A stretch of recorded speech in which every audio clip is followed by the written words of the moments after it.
আপনাদের অ্যাটেন্ডেন্স দিছে? অ্যাটেন্ডেন্স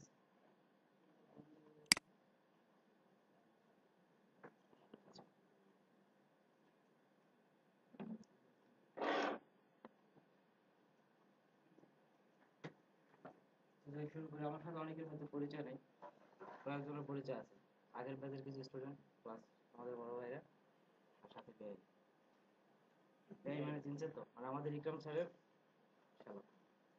আচ্ছা, তো যাই হোক, আমি রিফাত, জিটি ভ্যালিতে আছি অনলাইন মার্কেটিং এক্সিকিউটিভ হিসেবে। এই এতটুকুই এখানে। তো আজকে আপনাদেরকে আমার টপিক হচ্ছে সোশ্যাল মিডিয়া মার্কেটিং, মানে অনলাইন মার্কেটিং যেটা। এখানে হাইটেক পার্কের স্টুডেন্ট আছেন কেউ? আপনার হাইটেক পার্কের স্টুডেন্ট, হাইটেক পার্কের কিন্তু টপিকটা ছিল অনলাইন মার্কেটিং, তাই না? তো শেখাবো অনলাইন মার্কেটিং, কিন্তু আসলে অনলাইন মার্কেটিংটা এসইওর একটা পার্ট নাকি? এসইওর অনেকগুলো part, social bookmarking, directory submission, forum posting, যতগুলো পার্ট এর ভিতরে একটা পার্ট হচ্ছে সোশ্যাল মিডিয়া, ঠিক আছে? তো এসইও করতে গিয়ে সোশ্যাল মিডিয়া যতটুকু ইউজ হয় বা সোশ্যাল মিডিয়া সম্পর্কে, মার্কেটিং, অনলাইন মার্কেটিং সম্পর্কে একটু আইডিয়া দিয়ে যাবো আপনাদের। একদম মানে অনলাইন মার্কেটিং এ বস ক্রিয়েট করা পসিবল হবে না, কারণ আমার ক্লাস সর্বোচ্চ 2টা বা 3টা। তো যতটুকু পারি এর ভিতরে মোটামুটি একটু আইডিয়া দিয়ে যাব, একটু ধারণা দিয়ে যাবো। ওকে, তো মার্কেটিং সম্পর্কে আলোচনা শুরুর আগে একটু বলি, মিডিয়াটা সম্পর্কে একটু আইডিয়া নিয়ে নেন। মিডিয়াটা কি আসলে? একটা সময় মিডিয়াটা ছিল ইন্ডিভিজুয়াল মিডিয়া, এখন এটা হয়ে গেছে কনভার্সেন্স মিডিয়া। ইন্ডিভিজুয়াল বলতে যেমন দেখেন, আমরা টিভিতে অ্যাডভার্টাইজ দেখতাম, অ্যাডভার্টাইজটি কিন্তু আমি একাই দেখতাম, আর কেউ দেখতো না, কিন্তু এটা শেয়ারিং এর কোনো সিস্টেম ছিল না। কিন্তু এখন এটা কনভার্স হয়ে গেছে, একটা অ্যাডভার্টাইজ দিলে সাথে সাথে ওইটা দেখবেন প্রচুর পাবলিক শেয়ার করে। ফেসবুকে যদি কোনো অ্যাডভার্টাইজ দেয়, যেমন ক্রিয়েটিভ আইটির একটা কোর্স শুরু হবে, আমি এটা স্ট্যাটাস দিলাম, এটা শেয়ার দিলাম, দেখবেন এইটা আবার অনেকে ওখান থেকে নিয়ে শেয়ার দেওয়া শুরু করবে, কনভার্স হয়ে যাচ্ছে, তাই না? এটা হচ্ছে মিডিয়া। আচ্ছা, এবারে আসি অনলাইন মার্কেটিং কেন করবেন, একটু পার্থক্যগুলো দেখে নেন। ট্র্যাডিশনাল মার্কেটিং সিস্টেম এবং সোশ্যাল মার্কেটিং সিস্টেম, এই দুইটার ভিতরে আসলে ডিফারেন্সটা কি? কেন আপনি সোশ্যাল মিডিয়া মার্কেটিং করবেন, কেন আপনি অনলাইন মার্কেটিং করবেন? দেখেন, ট্র্যাডিশনাল মার্কেটিং সিস্টেমে আপনি যদি কোনো অ্যাডভার্টাইজ দেন, অ্যাডভার্টাইজটি কিন্তু স্টিল থাকে, তাই না? যেমন টিটি ভাই যে একটা অ্যাডভার্টাইজ দিলাম পঞ্চগড়ের মোড়ে, পঞ্চগড় মেন রাস্তার মোড়ে একটা অ্যাডভার্টাইজ দিলাম যে ক্রিয়েটিভ আইটিতে গ্রাফিক ডিজাইন কোর্সে ভর্তি চলছে, এত হাজার টাকা কোর্স ফি, এই কয়জন রিকোয়ারমেন্ট সব দিয়ে দিলাম। এখন হঠাৎ করে আমরা ডিসিশন নিলাম যে না, আমরা এখন গ্রাফিক ডিজাইন কোর্স 20,000 টাকা নিব না, আমরা 30,000 টাকা নিব। তাহলে কি ওই অ্যাডভার্টাইজের যে বিল বোর্ড ওটা কি চেঞ্জ হয়ে যাবে? হবে না। কিন্তু সোশ্যাল মিডিয়া মার্কেটিং এ দেখেন, এটি কিন্তু যে কোনো মুহূর্তে চেঞ্জ করা পসিবল, তাই না? আমরা একটু পরে পরে আপডেট দিই, এখন 20,000 টাকা, এখন এত পার্সেন্ট অফার চলছে, সবকিছু আপডেট দিয়ে দিয়ে আমরা কিন্তু জানাচ্ছি। এরপরে দেখেন, ট্রেডিশনাল মার্কেটিং এ আপনি কোনো অ্যাডভার্টাইজের বিরুদ্ধে কোনো অ্যাকশন নিতে পারবেন না, এটা পসিবল? আপনি টিভিতে একটা অ্যাড দেখলেন, লবণ খেলে বুদ্ধি খোলে, এখন যারা লবণ খায় না তাদের কি বুদ্ধি হবে না? হরলিক্স খেলে লম্বা হবে, হরলিক্স না খেলে কি লম্বা হবে না? এই অ্যাডভার্টাইজ গুলো কিন্তু আমরা দেখি, কিন্তু নিজেদের খারাপ লাগে যে এটা কেমন ধরনের অ্যাড হলো। আসলে দেখেন, এগুলোর বিরুদ্ধে আমরা কোনো অ্যাকশন নিতে পারি না, কিন্তু সোশ্যাল মিডিয়ায় যদি কেউ এটা দেয়, দেখবেন কত কমেন্ট। কিছুদিন আগে দেখছিলেন যে আড়ং-এর একটা প্রোডাক্ট নিয়ে আসছিল পানির ভিতরে, তো কমেন্ট গুলো দেখছেন এদের কিরকম কমেন্ট আসছে? আচ্ছা, আমি দেখাবো সময় থাকলে ফেসবুকে। তো দেখেন, এরকম সোশ্যাল মিডিয়ায় যদি কোনো অ্যাডভার্টাইজ হয়, পাবলিক রিলেটেড যদি না হয়, সেক্ষেত্রে যে কোনো মুহূর্তে যে কেউ অ্যাকশন নিতে পারে, যেটা ট্রেডিশনাল মার্কেটিং পসিবল না। এরপরে দেখেন, কোনো ফিডব্যাক, আপনি ট্রেডিশনাল মার্কেটিং এ যেমন একটা অ্যাডভার্টাইজ করলেন, ক্রিয়েটিভ আইডির গ্রাফিক ডিজাইন কোর্সে ভর্তি চলছে, এখন অ্যাডভার্টাইজটা করলেন রাস্তার মোড়ে, করার পরে কারা আপনার টার্গেট পেপার? এখন ওই রাস্তা দিয়ে যারা যাবে, ওই রাস্তায় রিক্সাওয়ালাও তো যায়, ক্লাস 5 এর স্টুডেন্টরাও যায়। হুম? এখন এরা কি আসলে টার্গেট পারসন আমাদের? অনলাইনে কোর্স করবে বা অনলাইন সিস্টেমগুলো শিখবে, গ্রাফিক ডিজাইন শিখবে, এর জন্য তার কি দরকার? কি মেইন অ্যাসেটটা কি থাকতে হবে? অনলাইন থাকতে হবে। এখন অনলাইনে না দিয়ে যখন অফলাইনে দিচ্ছি, এখন সবার দ্বারা কি এইটা পসিবল? টার্গেট কোন পার্সনকে আমি করতে পারতেছি না। অর্থাৎ এখন এর মাধ্যমে যে মানে কেউ কোনো ফিডব্যাক আমি আশা করতে পারি না যে হ্যাঁ আমি একটা অ্যাডভার্টাইজ দিলাম, এর মাধ্যমে এতজন মানুষ এখানে আসবে, এটা বলা যাচ্ছে না, তাই না? যেমন আপনারা দেখছেন হয়তো বা ছোটবেলায় আমরা বিটিভি দেখতাম, তো বিটিভিতে অ্যাডভার্টাইজ যখন আসতো তখন বিটিভি কিন্তু অফ করে দিতাম। এখন কারণ কি? কারণ হচ্ছে যে অ্যাডভার্টাইজটা ওখানে দিচ্ছে এটা আমার জন্য না। দেখা যায় গ্রামে একজন সোলারে বসে, একটা সোলার ইউজ করে তারপর টিভি দেখতেছে, এখন ওখানে দেখলো মাইঅন টেলিভিশন, মাইঅন ফ্রিজের অ্যাড, এখন সে বাসায় বসে যেখানে সোলার সিস্টেম আছে ওখানে মাইঅন ফ্রিজ দিয়ে সে কি করবে? তার এটা দরকার নেই, তাই না? তো এই যে এই অ্যাডভার্টাইজ গুলো যখন আসে, অর্থাৎ কোনো পার্সনকে টার্গেট করে না, তখনই পার্সন এটা অ্যাভয়েড করে। ঠিক আছে, এরপরে দেখেন ডন টার্গেট, যেটা বলছিলাম আমি, যে আপনি ট্র্যাডিশনাল মার্কেটে কাউকে টার্গেট করে কাজ করা যায়, যে হ্যাঁ এই কয়টা পার্সনই আমার টার্গেট। কিন্তু সোশ্যাল মিডিয়ায় দেখেন, আপনি যদি গ্রাফিক ডিজাইন কোর্স নিয়ে নামেন, এই অনলাইন মার্কেটিং রিলেটেড বা এই রিলেটেড অনেকগুলো গ্রুপ আছে, এগুলো কাজ করতে পারবেন, তাই না? আবার যদি আপনি যেমন আপনার প্রোডাক্ট একটা খাবার রিলেটেড, আপনি রেসিপি গ্রুপগুলোতে টার্গেট করতে পারেন, কিন্তু এগুলো ট্রেডিশনাল মার্কেটিং পসিবল না। ঠিক আছে, এরপরে আসুন ট্রেডিশনাল মার্কেটিং কিছু অ্যাড, সেটা হচ্ছে রোড মানে বিলবোর্ড, যেগুলো টিভি অ্যাড, পেপার অ্যাড, এগুলো। আর অনলাইন মার্কেটিং অনলি ইন্টারনেট। আচ্ছা, এবারে আসি মার্কেটিং এর জন্য আপনার কি কি অ্যাসেট লাগবে। ফার্স্ট লাগবে প্রোডাক্ট, প্রোডাক্টের প্লেস, তারপর প্রোডাক্টের publicity, peer group, coding, brand ambassador, price. আচ্ছা, এটা সম্পর্কে আমি একটু পরে কথা বলছি, এর আগে দেখে নেন কিছু অ্যাডভার্টাইজ সিস্টেম। আলী জাকেরের কথাগুলো সব শুনতে পাননি, মানে শেষ পর্যন্ত হলে কিছুটা বুঝতেন যে অ্যাডভার্টাইজ গুলো কিভাবে হয়। আচ্ছা, তারপর ইমোশনাল কিছু অ্যাডভার্টাইজ দেখাই, যেমন প্রোডাক্ট হটস্পট যেটা বলছিলাম, অর্থাৎ প্রোডাক্ট সামনে রাখা। আপনি যখন কোনো শোরুমে বা কোনো দোকানে কোনো কিছু কিনতে যান, প্রথমেই কোনটা ধরেন? যেটা সামনে থাকে ওইটা, তাই না? কারণ কি? ওনার বেনিফিট কি? যে ক্রেতা তার বেনিফিট কি? ভালো প্রোডাক্ট যেগুলো ওগুলোই সামনে রাখে সবসময়, নাকি? তো দেখেন, প্রোডাক্ট হটস্পটের কারণে দুই ধরনের কাজ হয়, একটা হচ্ছে ইমোশনাল কাজ করে, আর একটা হচ্ছে ক্লায়েন্ট খুব দ্রুত প্রোডাক্টটা খুঁজে পায়। যেমন ইমোশনাল দিক দিয়ে বলি, একটা হচ্ছে যেমন গার্লফ্রেন্ড বয়ফ্রেন্ড গেল শপিং করতে, তো এখন শপিং করতে নিয়ে গেছে গার্লফ্রেন্ডকে, এখন ফার্স্টে গিয়ে কি বলবে? একটা থ্রি পিস কিনে দিবে, থ্রি পিসের জন্য ফার্স্টে কি বলবে? যে আমাকে একটা 1500 টাকা দামের থ্রি পিস দেন, এরকম? নাকি বলো আমাকে একটা থ্রি পিস দেখা, একটা থ্রি পিস দেখাতে বলবে। এখন দোকানদার কি শুরুতে 1500 টাকার থ্রি পিস দিবে, নাকি 5000 টাকার দামের থ্রি পিস যেটা সামনে শো করা সেটা দিবে?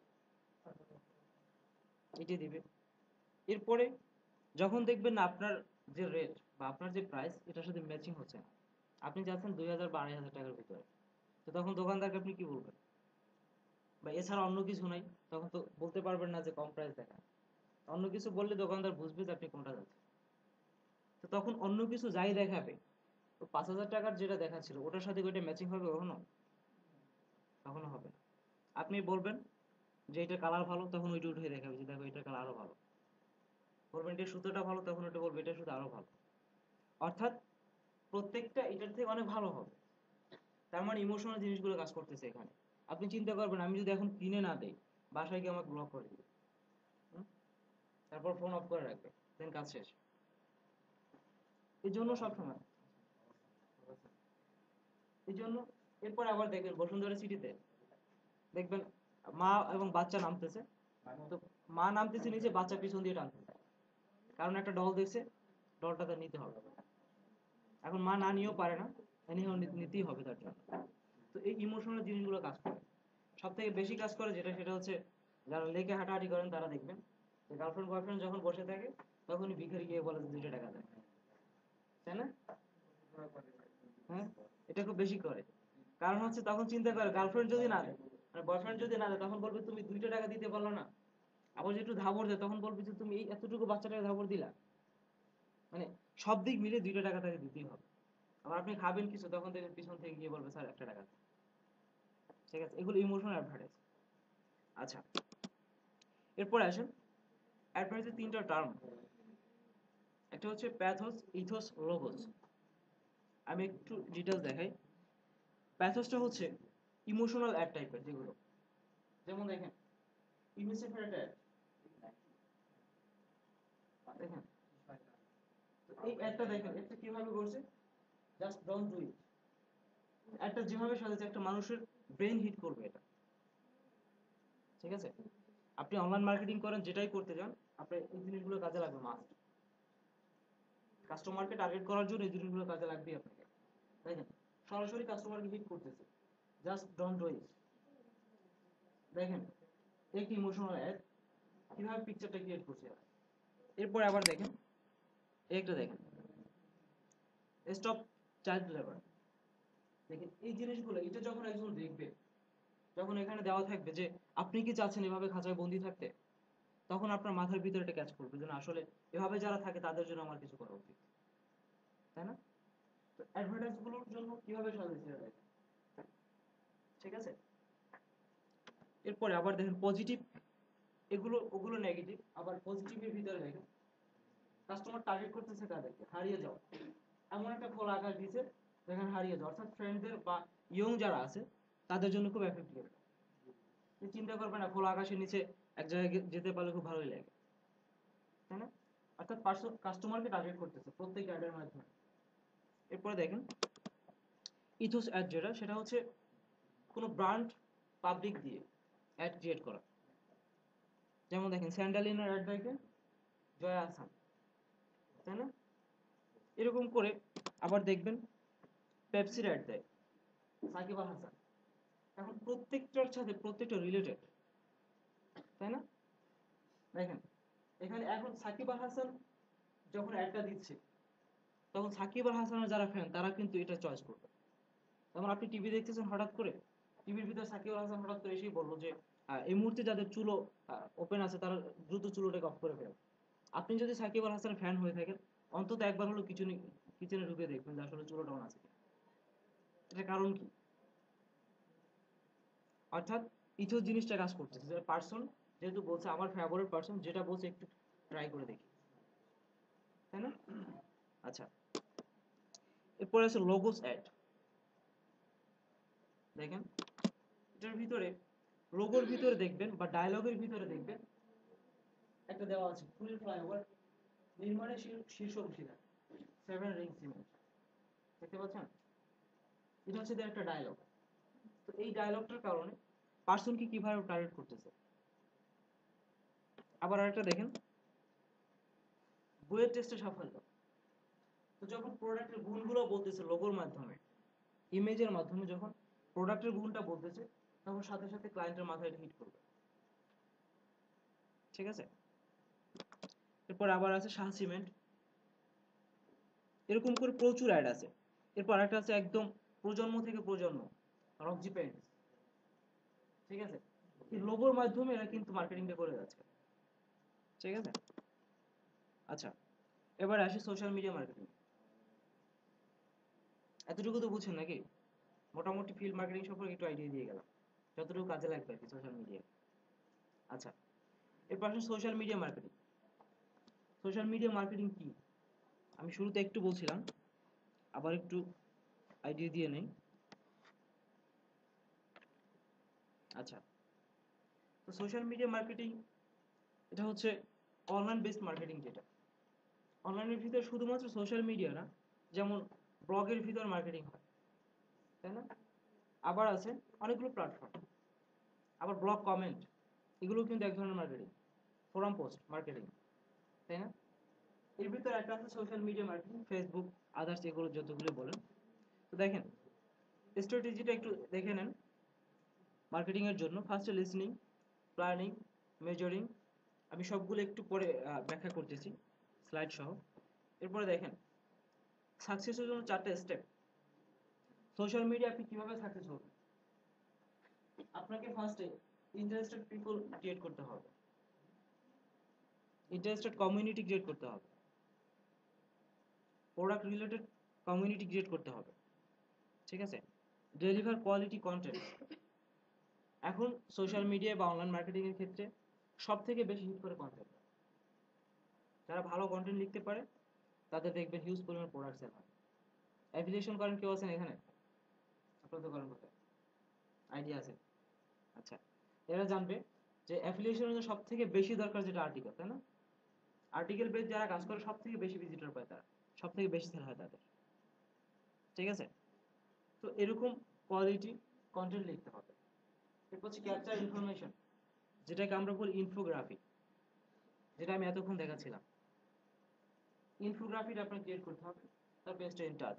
আচ্ছা, এবারে আসি সোশ্যাল মিডিয়া মার্কেটিং এর কিছু প্ল্যাটফর্ম দেখে নাও, যেমন Facebook, Twitter, Pinterest, Instagram, YouTube, Tumblr, LinkedIn, Flickr, Google plus, এগুলো।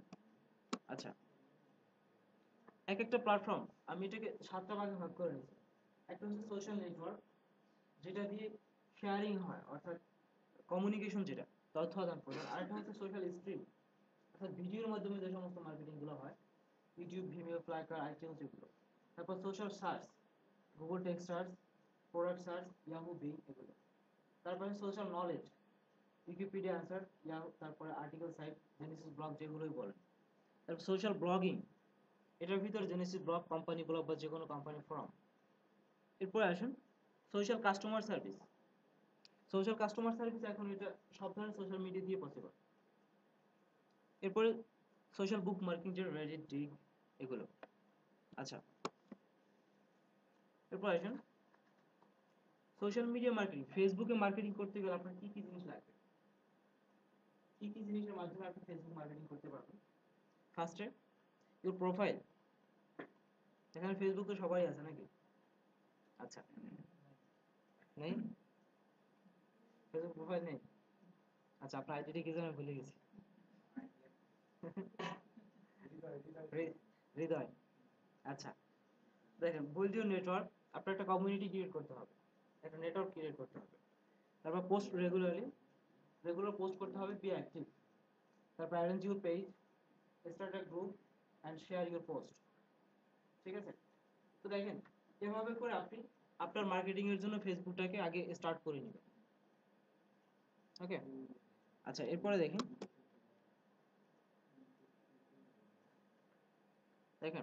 Post marketing for Facebook including a link in the first comment. এটা একটু মানে অ্যাডভান্স লেভেলে যায়। কিছু কিছু ক্ষেত্রে লিংক কমেন্টে দেওয়া যায় না, আবার কিছু কিছু ক্ষেত্রে দেওয়া যায়। দেখবেন টিটিবাইটি গ্রুপের ভিতরে অনেক সময় ইকরাম স্যার কি করে, কিছু কিছু পোস্টের নিচে গিয়ে লিংক দিয়ে আসে, তাই না? জেনেসিস ব্লগে লিংক দিয়ে আসে। এখন এটি কিন্তু সব জায়গায় পসিবল না, আসলে কিছু কিছু জায়গায় পসিবল। এখন সব জায়গায় যদি আবার কিছু পাবলিক আছে, সকালবেলা উঠে দেখা যায়, সকালবেলা উঠে টিটিবাইটি গ্রুপ ওপেন করি, দেখি যে প্রত্যেকটা গ্রুপের নিচে নিচে, অর্থাৎ প্রত্যেকটা পোস্টের নিচে নিচে এয়ারলাইন্সের একটা অ্যাডভার্টাইজ দিয়ে দেয়। পোস্টের নিচে কমেন্টে এয়ারলাইন্সের অ্যাডভার্টাইজ, স্প্যাম যেগুলো, ঠিক আছে? 2 মিনিটে 500 টাকা অ্যাড করে। তো এভাবে এই যে অ্যাডভার্টাইজ গুলো, এগুলো কিন্তু আসলে স্প্যাম, এটা করা যাবে না। আরেকটা হচ্ছে auto posting tweets to Facebook.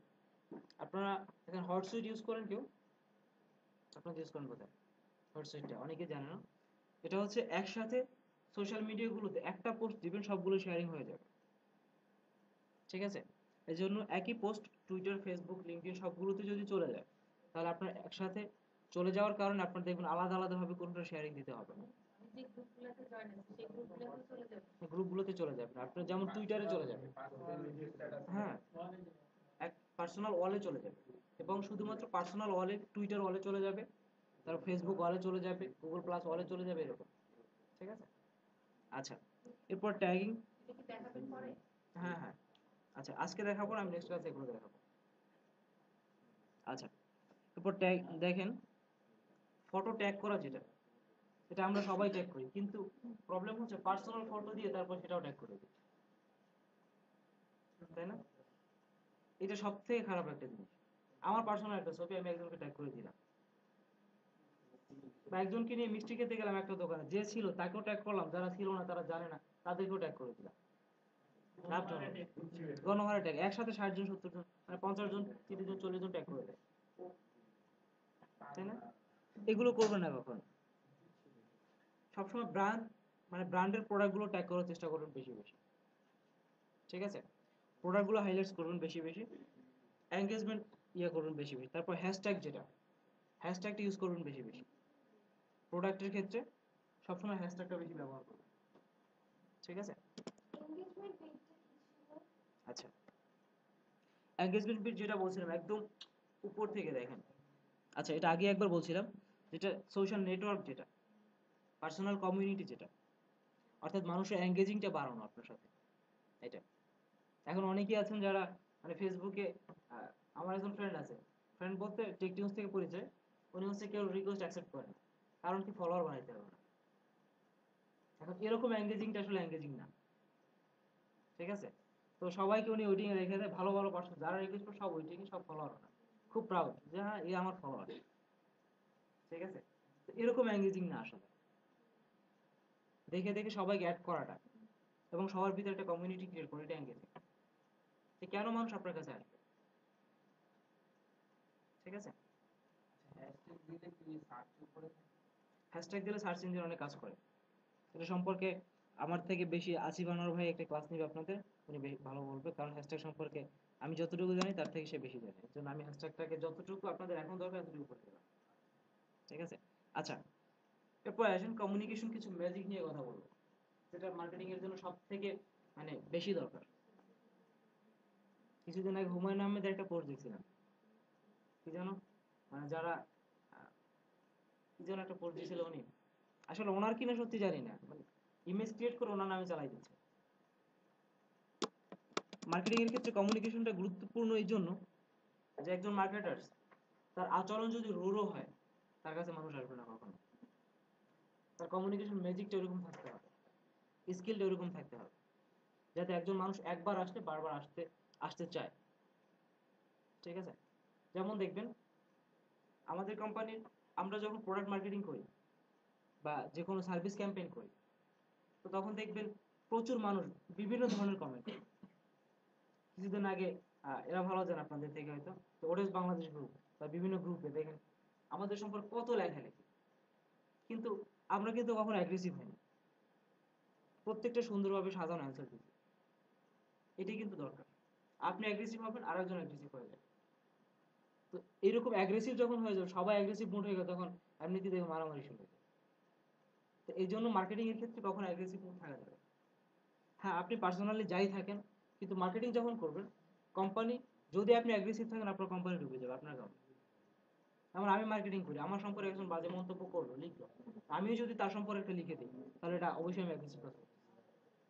আমি তাকে যদি বুঝাইতে পারি দেন বুঝাইলাম, প্রবলেমগুলো উনি আমাকে সলভ করে দিল, তাই না?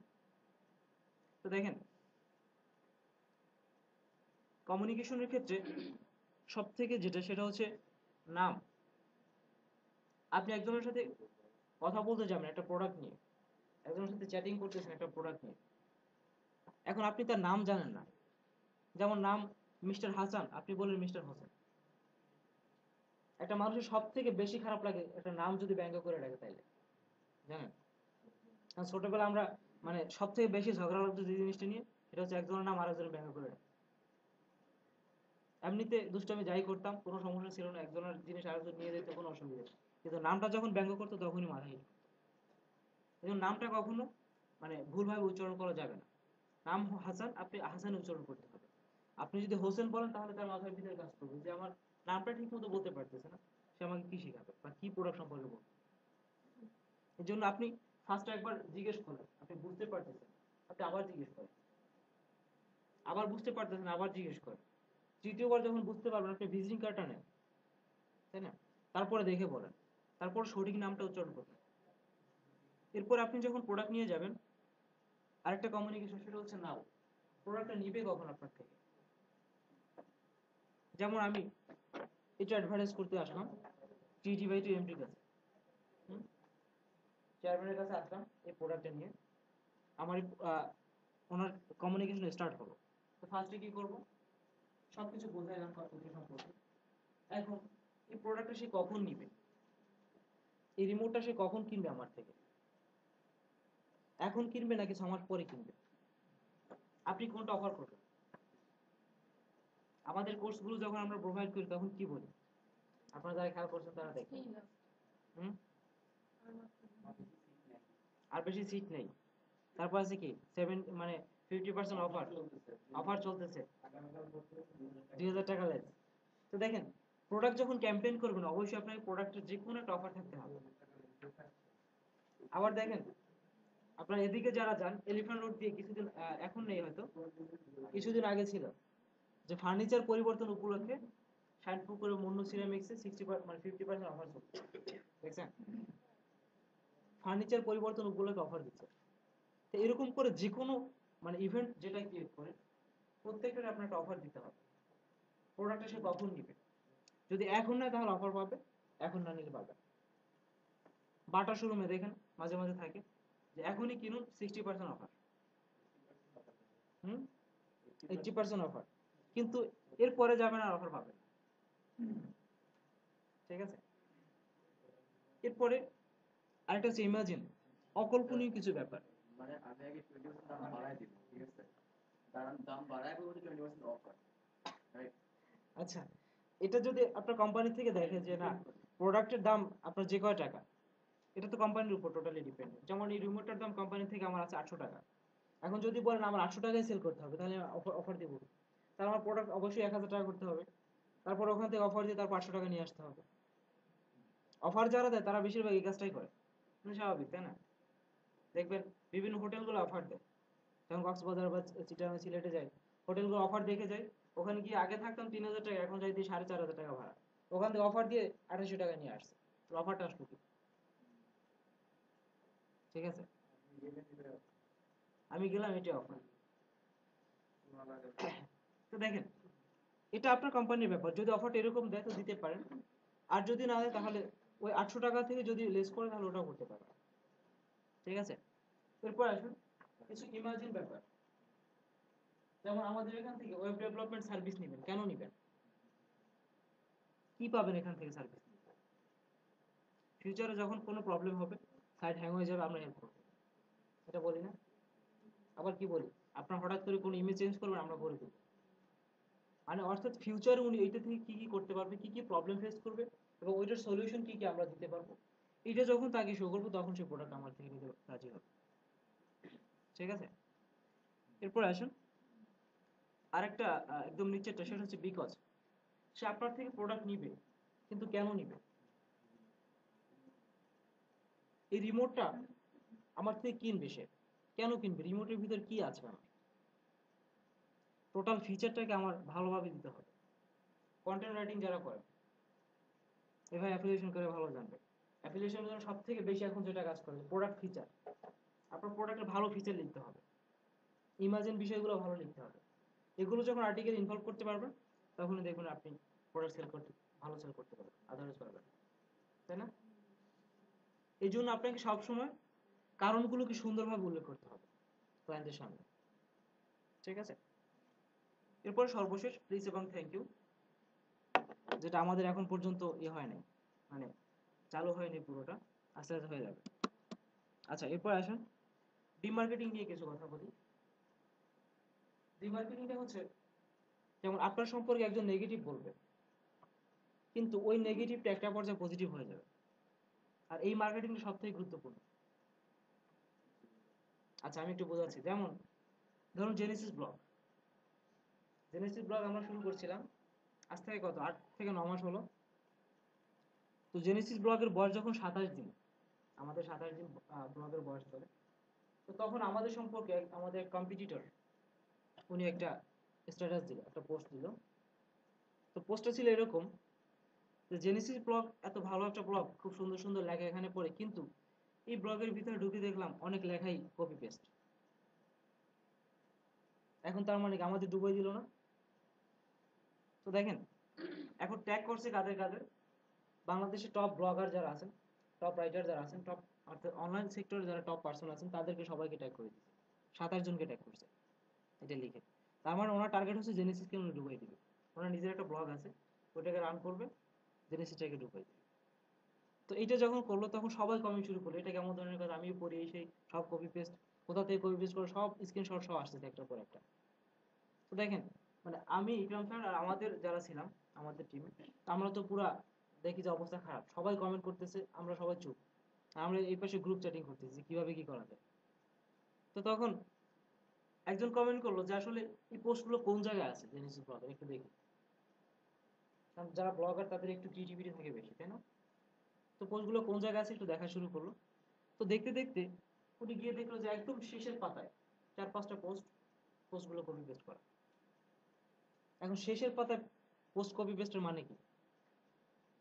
আপনি যেহেতু এসএসসি সেকশনে আসছেন বুঝবেন যে আপনি যখন নতুন একটা ব্লগ ক্রিয়েট করেন, ব্লগ স্পটে করেন বা যেখানেই করেন, নতুন ব্লগ ক্রিয়েট করার সাথে সাথে আপনি কি সব ইউনিক কন্টেন্ট দেন? টেস্ট করার জন্য যে পোস্টটা কোন জায়গায় আসে, ইমেজটা কোন জায়গায় বসে, এটা দেখার জন্য আপনি কি করেন, একটু কপি পেস্ট করে তারপরে দিয়ে দেন, পরে আবার ওটাকে চেঞ্জ করেন, তাই না? তো আমরাও ঠিক সেম কাজটাই করছিলাম, কিছু পোস্ট টেকনিউজ বা অন্যান্য জায়গা থেকে কপি করে ওখানে দিয়ে দিছি, পরে ভাবছি ওগুলো কেটে ফেলবো, অর্থাৎ কাট করবো, কিন্তু পরে আর ওগুলো কাটা হয়নি, ওই অবস্থায় রয়ে গেছে। তো পরে যত ইউনিক পোস্ট আসছে কিন্তু ওই পোস্টগুলো তো একদম পিছনে ওই অবস্থা রয়ে গেছে, কিন্তু ওই বেচার ওইগুলো খুঁজে বের করে সামনে নিয়ে আসছে। তো দেখেন, এখন ওই ব্লগার যিনি উনি বুঝলো যে আসলে যেহেতু একদম শেষের পোস্ট, অতএব ব্যাপারটা এরকমই কিছু করছে। তো তখন উনি বললো যে এটা এরকম না, এটাই করছে। তখন সবাই চিন্তা করলো না, আসলেই তো ব্যাপারটা এরকম, তো একদম প্রথম পোস্ট যেহেতু, অতএব এই কাজটাই করছে। তো দেখেন, এই জেনেসিস ব্লগ সম্পর্কে আসলে কেউ জানতো না, তখন আমাদের পাঠক ছিল, একটা পোস্টের পাঠক ছিল 3 জন 4 জন 6 জন এরকম, এর বেশি ছিল না। তো যখন 7-8 জন টপ ব্লগারদের যখন ইনি ট্যাগ করলো, সবাই কিন্তু এটা পড়ছে, সবাই কিন্তু এখানে ঢুকছে। তো পিছনের পোস্ট গুলো বাদে সামনের যত পোস্ট সব ইউনিক পোস্ট এবং ভালো পোস্ট দেখে এরাই হয়ে গেছে না ব্লগটা তো আসলে সুন্দর। তো আমাদের বললো যে আপনারা এই পোস্টগুলো মুছে ফেলেন, এছাড়া ব্লগটা খুবই সুন্দর, লেখাগুলো খুব সুন্দর, ভালো ভালো রাইটার আছে এখানে, আমরা কন্টিনিউ লিখবো। তো শুরু হয়ে গেল তখন থেকে লেখা। মার্কেটিং হয়ে গেল। এটা হচ্ছে ডিমার্কেটিং। আরেকটা কাজ করা যায়, মার্কেটিং বেসিক্যালি কারা করলো, ওরা না আপনারা? ওরা করলো, ওরাই না? ওরাই করলো, অর্থাৎ আপনার সম্পর্কে নেগেটিভ বলতেছে। অ্যাক্সিডেন্টালি না জিনিসটা, তো এটাই, ওরা তো ওদের পারপাস তো ছিল ডিমার্কেটিংটা অ্যাক্সিডেন্টালি হয়। আপনার সম্পর্কে একটা মানুষ নেগেটিভ বলবে, কখন বলবে? আপনার এটা তো এক্সপেক্টেড না। আমার কম্পিটিটর জগৎ চেতাই দিব আমার প্রোডাক্ট করে মার্কেটিং করে। এটা চেতাই দেওয়া ভালো। যেমন আমার যে সমস্ত ফ্রেন্ড গুলো সবসময় নেগেটিভ বলে, আমরা মাঝে মাঝে চাপা মারি না যে এইটা করবো সেটা করবো, তো সবাই তো মারে নাকি? তো যখন এইগুলো যখন চাপা মারতেছে তখন বলে যে এ দেখবো কি করতে পারিস এই সেই। তো এইসব এরকম যারা বলে তাদের থেকে কিন্তু তাদের ফোন দেয় বেশি বেশি, কারণ ওগুলো বলে আপনি ইন্সপায়ার পাবেন বেশি। ঠিক আছে, এটা এক ধরনের ডিমার্কেটিং। তো আরেকটা কাজ করা যায়, যে লোকগুলো এরকম খারাপ করতে আমাদের হায়ার করে ওটা খারাপ করতে, যেটা অ্যাক্সিডেন্টলি হচ্ছে ওটা অ্যাকচুয়ালি আমার ইচ্ছা দিতে হবে, তাই না? হ্যাঁ হ্যাঁ, টেকনিক্যালি ওটা তোমার ডিমার্কেটিং অবশ্যই। বলা যায় না, মানে কমেন্ট আসতে সবাই মনে করতেছে যে না এ তো অ্যাকচুয়ালি আমার লোক কিসে, আমারও কিছু। সেই কমেন্ট দিবে, আমি অ্যান্সার জানিও সেটা, আর হ্যাঁ দুদিন পর অ্যান্সার সবাই মনে করবে যে আমার কোনো হ্যাঁ, এটা এটা আমার কাজ। এখন এটা তো এখনই হচ্ছে, এটা এখন অ্যাভেলেবেল হচ্ছে। ইউটিউব মার্কেটিং যারা করে তারা এই কাজটা এখন বেশি করে, তাই না? এই কাজটা এখন বেশি করে। আবার আমি, ইকরাম স্যার, আরেকজন ছিল আমাদের, আমরা যখন অ্যাফিলিয়েশন করতাম শুরুতে, তখন লাইভ স্ট্রিমে অ্যাফিলিয়েশন করতাম। সিডি বাইরে তখন অর্কিড প্লাজা অফিস ছিল।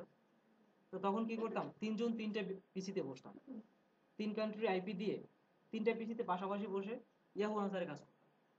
একজন ইয়াহুতে প্রশ্ন করতো, অ্যান্সার রেডি থাকতো, উনি সাথে সাথে অ্যান্সার দিত, প্রশ্ন আরেকটা করতো, উনি আবার অ্যান্সার দিত, করতে করতে লিঙ্ক বসাই দিতাম, ওখান থেকে আবার ইউজ ভিজিটর চলে আসতো, অটো সাইট অফ। ঠিক আছে, এটা হচ্ছে, আগেও ছিল এখনো হয়। 6 ঘন্টার মধ্যে একটা সফটওয়্যার আনার সময় ক্রিটিক্যাল ছিল না। আবার ক্রিটিক্যাল ছিল সেটাও যেমন সত্য, আবার এসে থাকতেও না। হুম, 6 ঘন্টার মধ্যে সফটওয়্যার আসতো। আপনার আগে সাইটটা যদি কয়েকদিন রানিং থাকে, এরপর 6 ঘন্টা আপনি যদি ইয়াহু আনসার বা অন্যান্য জায়গায় কাজ করবেন, টপে আনা পৌঁছবে, কিন্তু থাকবে না আপনার, হয়তো বা সর্বোচ্চ 1 ঘন্টা আধা ঘন্টা এর বেশি থাকবে না। কিন্তু লাইভ স্ট্রিমের জন্য 5 মিনিট থাকলে আনা ছিল, তাই না? যদি 5 মিনিট থাকতো ওই সময় হিউজ পরিমাণ সেল হয়ে যেত। ঠিক আছে, আচ্ছা। তো দেখেন, এভাবে হচ্ছে ডিমার্কেটিং। আবার দেখবেন যেমন ফ্রেন্ডদের নিয়ে যদি রেস্টুরেন্টে খেতে যান, কি বলবেন যে দোস্ত আমার পকেটে টাকা নেই, আজকে কাচ্চি বিরিয়ানি হবে না অন্য কিছু খা, তখন আপনার থেকে কাচ্চি বিরিয়ানি ঠিকই আদায় করে নেবে। ঠিক আছে, অর্থাৎ না বলতে পারবেন না। আচ্ছা, এবার আসুন কপি রাইটিং। কপি রাইটিং আপনাদের কি আর্টিকেল রাইটিং ক্লাস হয়েছে? আর নতুন যারা, আপনারা তো পুরাতন যারা আছেন এদের তো, এরা তো এক্সপার্ট পাবলিক। নতুন যারা আছেন আর্টিকেল রাইটিং ক্লাস হয়ে গেছে? আচ্ছা, তো আর্টিকেল রাইটিং আপনাদের দেখাইছিল যে মানে কন্টেন্ট কিভাবে লিখতে হয় এইসব বিষয়গুলো। তো আমি একটু বলি, আপনি যখন কোনো প্রোডাক্ট বেস কন্টেন্ট লিখবেন, সোশ্যাল মিডিয়া মার্কেটিং করতে গেলে আপনাকে মাস্ট কন্টেন্ট থাকতেই হবে, তাই না? 4 লাইন হোক 5 লাইন হোক যে কয় লাইন হোক থাকতে হবে। কিন্তু এই 4-5 লাইনের কন্টেন্টটা, এই কন্টেন্টটা কাদের নিয়ে লিখবেন? আপনার প্রোডাক্ট বেস লিখবেন। এই কন্টেন্টের ভিতরে আপনার প্রোডাক্ট আসবে, সাথে সাথে কাদেরকে টার্গেট করতেছেন সেটাও চলে আসবে। দেখেন এখানে আমি গ্রামীণ ফোনের একটা অ্যাড করতে করেছিলাম যে বন্ধু আড্ডা গান এখানে ডিটেলস, এটা হচ্ছে এদের হেডলাইন। এরপরে নিচে এদের ডেসক্রিপশন দেওয়া আছে। তো এইটুকু পরে দেখেন যে বন্ধু আড্ডা গান এখানে ডিটেলস। এই 3 ক্যাটাগরির পার্সন যারা ফ্রেন্ডস, মানে ফ্রেন্ডস নিয়ে থাকে সব সময়, বা যারা আড্ডাবাজি করে, বা যারা মিউজিক লাভার, ইয়ংদের ভিতরে এই 3 ক্যাটাগরি বাদ দিলে কারা থাকে? কেউ থাকে? কেউ থাকে না। তো এদেরকে টার্গেট করতেছে ডিটেলস। ঠিক আছে, এরপরে যে কন্টেন্টটা দেখেন, এই কন্টেন্টের মেইন টপিকসটাই হচ্ছে এটা, বন্ধু আড্ডা গান এখানে ডিটেলস। এবং এই কন্টেন্টের ভিতরে এরা প্রোডাক্টটা শো করতেছে, পাশাপাশি কাস্টমারকে টার্গেট করতেছে। আপনার কন্টেন্ট ঠিক এভাবে হতে হবে। আর্টিকেল যেটা লেখেন, আর্টিকেলের ব্যাপার আমি অতটা এক্সপার্ট না, এবং আর্টিকেল আমি লিখিও না। লিখতে মানে আর্টিকেল লিখলে আমার কেমন জানি শরীরের ভিতরে মানে জ্বালা ইয়ে শুরু হয়ে যায়, বুঝতেই পারি না। ঠিক আছে, এই জন্য আর্টিকেল লিখি না। মানে কয়েকটা আর্টিকেল টপিক ধরে বসে আছি, একটু একটু লিখি প্রতিদিন যতটুকু সময় পাই। আর আগে কিছু আর্টিকেল অ্যাসেট ছিল, ওগুলো নিয়ে চালাইতেছি। আচ্ছা, তো দেখেন, কিন্তু কন্টেন্ট, ছোট ছোট কন্টেন্ট এগুলো লিখতে পারবেন ইচ্ছে করলে, মানে ফেসবুক স্ট্যাটাস যেটা। ঠিক আছে, তো এরকম করে আরো আছে দেখেন, জলে উঠুন আপন শক্তিতে, রবি। তো এখন জলে উঠুন আপন শক্তিতে এর মানে কি, কি বোঝাতে যাচ্ছে? অর্থাৎ নিজের পায়ে নিজে দাঁড়ানো, এক কথা যেটা, তাই না? তো নিজের পায়ে নিজে দাঁড়াতে কে না চায়? সবাই তো চায়। তার মানে কাস্টমার কিভাবে টার্গেট করতেছে? ছোট্ট একটা হেডলাইনের মাধ্যমে একদম টোটাল কাস্টমার সব চলে আসতেছে, এবং তাদের টোটাল ডিসক্রিপশনের ভিতরে, এই শর্ট ডিসক্রিপশনের ভিতরে একদম ওটাই চলে আসবে। একটা দেখছিলেন আপনারা কিরকম? একটা মেয়ে সাইকেল চালায়, তাই না? মানে বারবার উঠে পড়ে যায়, উঠে পড়ে যায়, একসময় নিজেই চালায়। আচ্ছা, এরপরে আরেকটা অ্যাড আছে, সেটা হচ্ছে টেলিটক 3G অ্যাড। মনে আছে আপনাদের কারো? কি ছিল একটা? না না, ওই যে বাচ্চা বোবা একটা মানে বাচ্চা, ওইটা মনে আছে? একটা কি ছিল, যে ওর ভাই থাকে দেশের বাইরে, কথা বলতে পারে না, তো তখন 3Gর মাধ্যমে এটা দেখে, তাই না? ভিডিও কলের মাধ্যমে এটা যখন দেখে, কথা বলতে পারে না কিন্তু দেখতে পায়। তো যখনই দেখতে পায় তখনই কিন্তু দেখেন ফোকাস করছে কিভাবে। 3Gটা কিন্তু লোকালের জন্য না, আসলে লোকালি কেউ 3G ইউজ করে না, 3G প্রবাসীদের জন্য বেটার, তাই না? তো ফোকাস করতেছি কিভাবে জিনিসগুলো।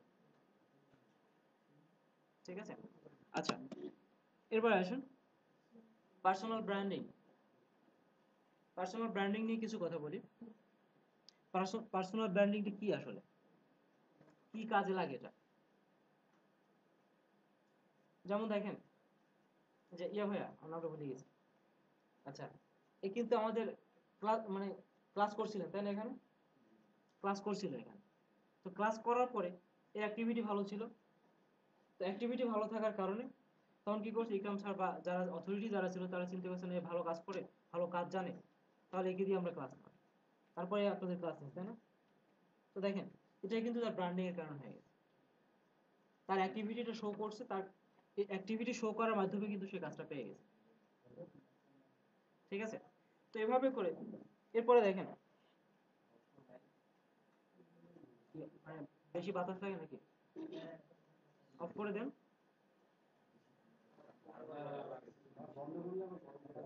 বন্ধ করলে গরম লাগবে? আচ্ছা আচ্ছা।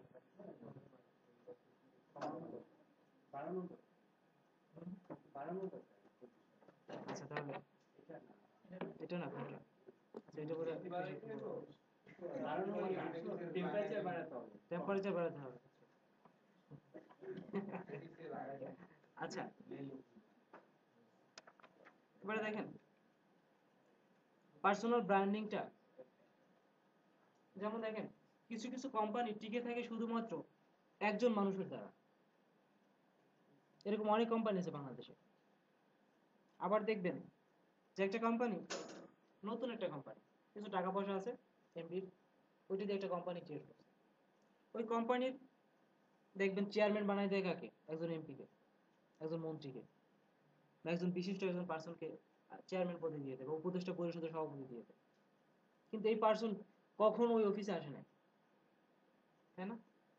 হয় কিছু টাকা পয়সা দিয়ে বা সুযোগ সুবিধা দিয়ে বা সিস্টেমটা বুঝিয়ে যেভাবেই হোক তাকে হায়ার করে। তো কেন হায়ার করতেছে? শুধুমাত্র একটা ব্যানার ক্রিয়েট করার জন্য, যেই কোম্পানির চেয়ারম্যান, উপদেষ্টা পরিষদের সদস্য, সভাপতি। তো এইটা যখন দেখে সবাই, সবার ভিতরে ট্রাস্ট কাজ করে যে আসলে এই লোকটা এই প্রতিষ্ঠান আছে, তো প্রতিষ্ঠান মনে হয় ভালো, তাই না? এটা হচ্ছে ব্র্যান্ডিং।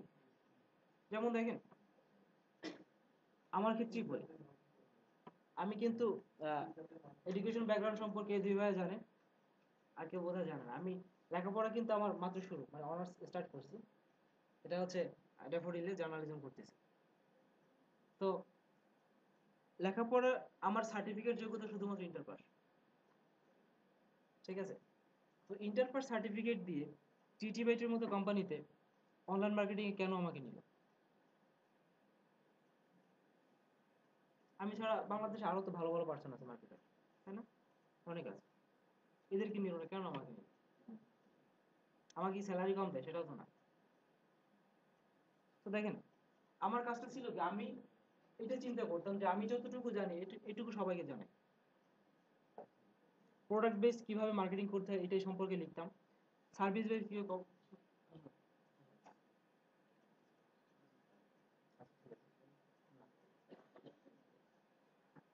তো সার্ভিস বেস কিভাবে করতে হয় এটা লিখতাম।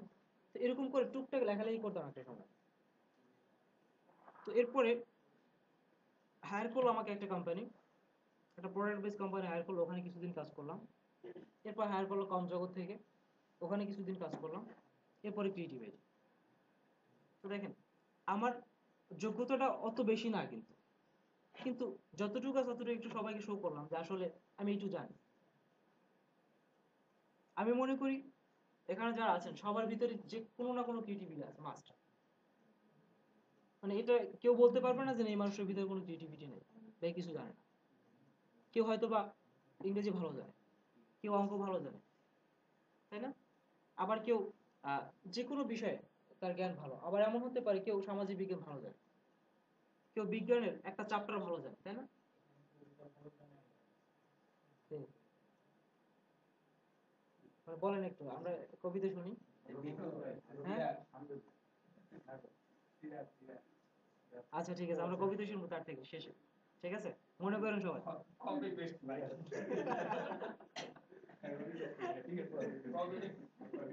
আচ্ছা অসুবিধা নেই, তারপরে চলবে। কিন্তু আবৃত্তি করতে পারে, তো রাইটার না। না এ কিন্তু রাইটার না, ঠিক আছে?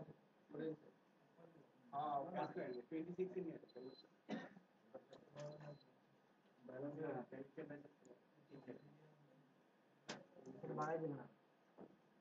আচ্ছা তো দেখেন এভাবে করে আসলে অনেকের ভিতরে ক্রিয়েটিভিটি আছে, কিন্তু এটা আসলে শো করতে পারে না, বেরে সবাইকে জানাতে পারে না।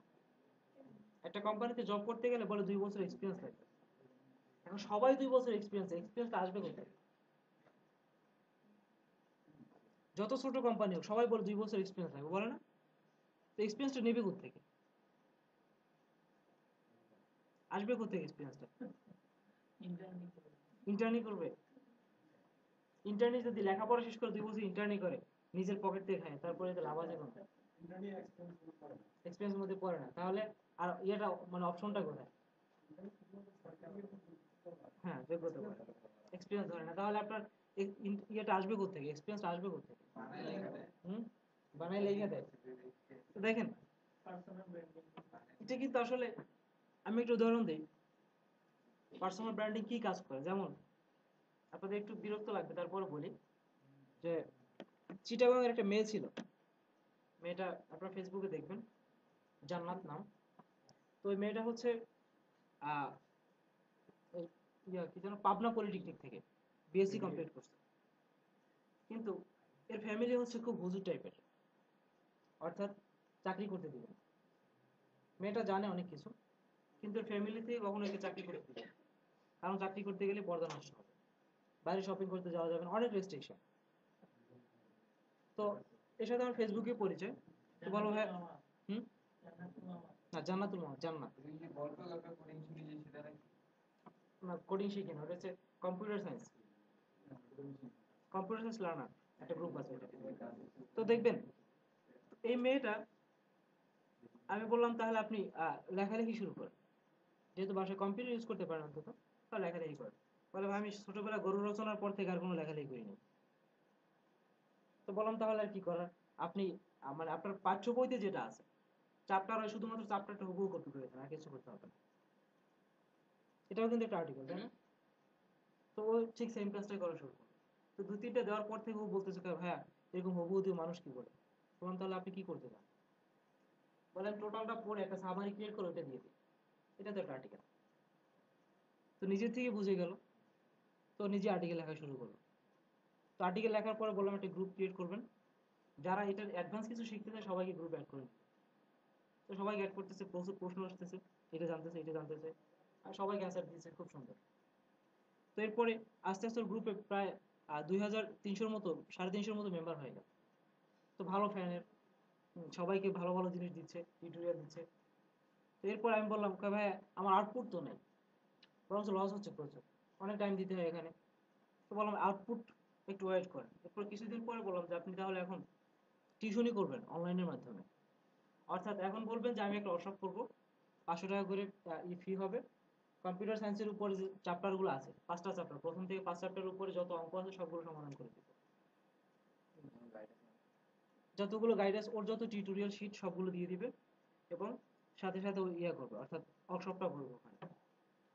তো ওভোর মাধ্যমে কিন্তু একসাথে 12 জন চ্যাটিং করা যায়, তাই না, ভিডিও চ্যাট। তো বললাম ওভোর মাধ্যমে একসাথে আপনি 10 জন নিয়ে নেবেন। তো প্রথম ভ্যাকেন্সি দিল, প্রায় 17 জনের মতো অ্যাপ্লাই করছে। 17 জন থেকে 10 জন নিলে 500 টাকা করে, মোটামুটি একটা অ্যামাউন্ট হয়ে গেল, মাসে ইন্টারনেট বিল চলবে। তো এরপর থেকে বললাম এখন কন্টিনিউ আপনি টিউশনই করবেন শুধুমাত্র এখানে, প্রত্যেক মাসে ভ্যাকেন্সি দিবেন, শুধু টিউশনই চলবে। এখন 2টা ব্যাচে টিউশনই করে 1000 টাকা করে ফি নেয়, ঠিক আছে, সপ্তাহে 3 দিন করে করায়, বাস 2টা ব্যাচ 10 জন 10 জন 20 জন, খুব ধুমধাম চলতেছে। তো দেখেন আসলে এটা কিন্তু পসিবল, সবার ভিতরে কিছু না কিছু ক্রিয়েটিভিটি আছে। বুঝতে পারছি। এসইও শিখে টিউশনই করতে হবে, ও তো এসইও শিখে নেই, ঠিক আছে। এসবের উপরে টিউশন করা আচ্ছা এটা করতে পারবে, অসুবিধা নেই। হ্যাঁ এটা করতে পারবে। বুদ্ধি দিচ্ছেন আপনি। তো দেখেন আসলে সবার ভিতরে ক্রিয়েটিভিটি আছে আসলে, কিন্তু কেউ শো করতে পারে, কেউ পারে না। আর এইটা যখন শো করবে তখন আপনার ব্র্যান্ডিংটা হবে। তো এখন মানে সর্বশেষ অবস্থাটা হচ্ছে এরকম যে এখন একে মানে বিভিন্ন ধরনের কলেজ থেকে হায়ার করে, প্রাইভেট কলেজ থেকে, যে কম্পিউটার সায়েন্সের যে আমাদের ইয়েটা আছে, সাবজেক্ট আছে, সেটার উপর আপনি ক্লাস নেবেন।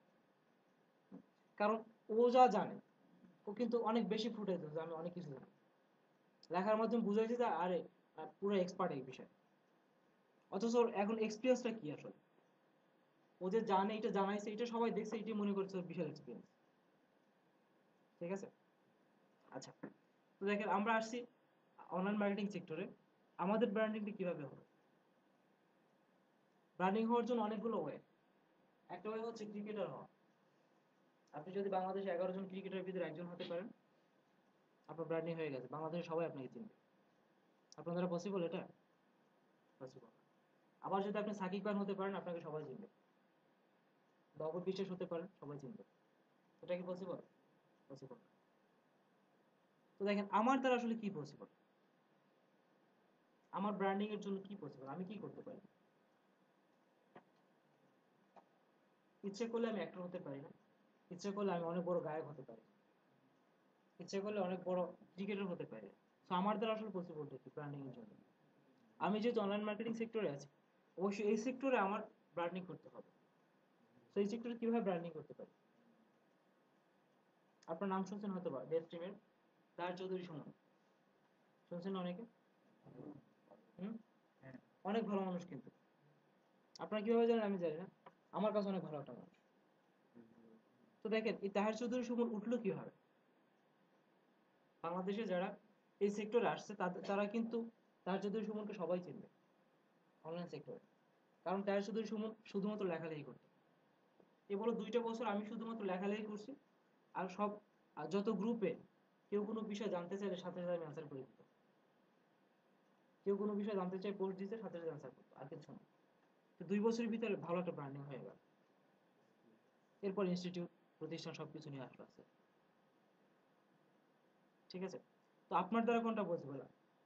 আমি মনে করি এখানে যারা আছেন যেহেতু এসিও শিখতে আসছেন, অতএব অনলাইন মার্কেটিং সেক্টরে বা অনলাইন সেক্টরে নিজেকে ব্র্যান্ডিং করতে হবে।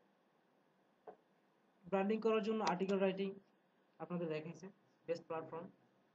এরপরও ব্র্যান্ডিং এর জন্য কিছু কিছু, আপনি ব্র্যান্ডিং হলেন, আপনার হওয়ার জন্য কিছু কিছু স্টেপ আছে। যেমন আমরা ব্র্যান্ডিং হতে চাই ফেসবুকে, তো ফেসবুকের স্টেপগুলো তো আমাদের পার করতে হবে, তাই না? ফেসবুকের প্রোফাইল ব্র্যান্ডিং এর জন্য গুরুত্বপূর্ণ একটা জিনিস। প্রোফাইল সবারই আছে এখানে, তাই না?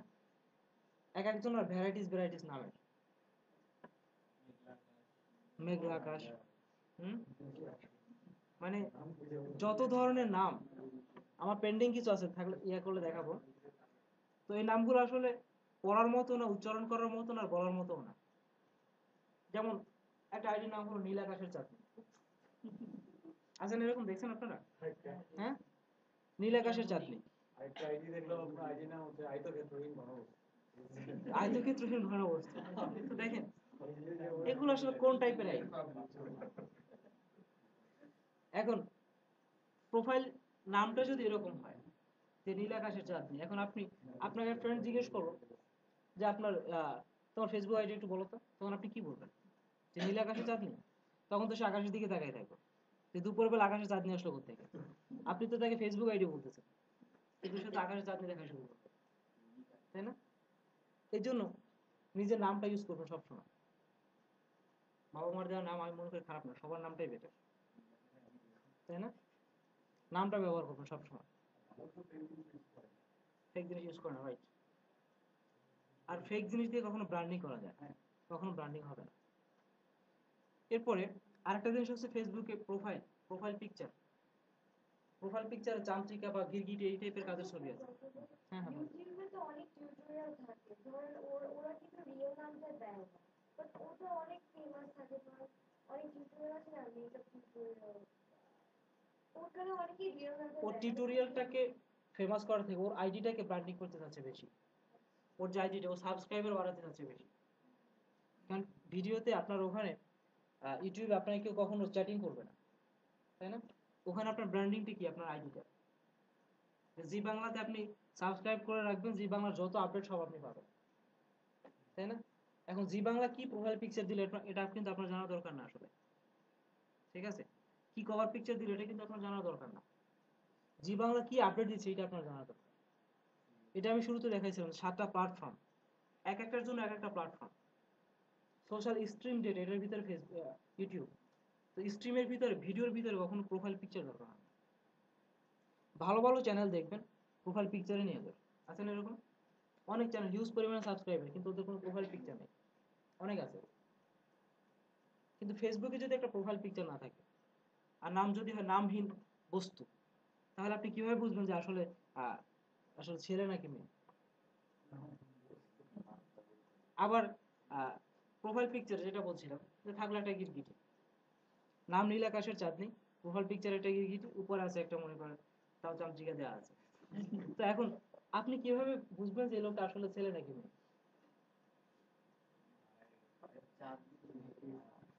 নীল আকাশের যে ছেলেদের আইডি, তার তার স্ট্যাটাস, তারপরে তার অনেকের লেখা থাকে রুচি, তার দেখুন তার কেমন, তারপরে তো তারপরে এখন দেখেন আমার একজন ক্লোজ ফ্রেন্ড, আমার একটা ক্লোজ ফ্রেন্ড, ওর আইডিটার মানে ছবি ইউজ করেন অনেকদিন যাবত, হঠাৎ করে নামটা চেঞ্জ করে ফেলছে, নাম দিয়েছে ইরো লোডিং। Error loading. তো এখন হঠাৎ করে আমাকে চ্যাটে নক দিয়েছে রাত্রে, আমি বললাম এটা আবার কি।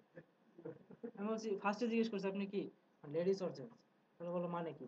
আমি বললাম, আশ্চর্য না, আপনি ইরো লোডিং এর মানে তো আমি কোনোটাই খুঁজে পাচ্ছি না। তাকে তুই আমার চিনিস না, তোর সাথে আগে চ্যাটিং, আগে চ্যাটিং এখন তো আগে চ্যাটিং দেখতে হবে, তারপর বুঝতে হবে যে তুই কি আসো। তো পরে বললো যে আমি এরকমই না। তো দেখেন, এরকম ভ্যারাইটিস স্টাইলের যদি নাম হয় তাহলে কিন্তু এটা দিয়ে ব্র্যান্ডিং পসিবল না। ঠিক আছে, এই জন্য সবসময় নামটাকে রিয়েল এবং প্রোফাইল পিকচারটা রিয়েল, এগুলো দেওয়ার চেষ্টা করবেন সবসময়। আর যদি আপনার কপি পেস্টের ভয় থাকে, আপনি অনলি মি করে রাখেন। প্রোফাইল পিকচার অনলি মি করে রাখলে তো কেউ কপি করতে পারে না, তাই না? আচ্ছা অনলি মি করে রাখেন। আরেকটা জিনিস, এই যে উইয়ার্ড ওয়ে পাগলামি নামগুলো আছে, এগুলো তো আমার ভুলে না। যেটা আপনি বলছেন যে উইয়ার্ড লোডিং, ঠিক আছে, আপনি নামটা ভুলেন না, হয়তো করে আপনার ফেসবুকে আর 500 জন কারো 500 দেন, আবার আসে যায় না, বাট এই নামটা কিন্তু ভুলেনি কখন। তা ঠিক আছে, এ যদি কখনো আপনার ব্র্যান্ডিং করে, সেক্ষেত্রে আপনি মনে থাকবে যে ওই যে পাগল বেটা ছিল একটা উইয়ার্ড লোডিং, তাই না? এখন ইমপ্রেশন দেখেন, দেখে তোমার কোম্পানি ইমপ্রেশন খারাপ হচ্ছে। এখন এটা দেখেন, আমি একটু বলি, হ্যাঁ হ্যাঁ, না এটা ঠিক আছে, 100% ঠিক আছে। তোমার আমি একটু বলি, হ্যাঁ হ্যাঁ, আমি একটু বলি। তখন হয়তো আয়োজন করে নামটা চেঞ্জ করবে।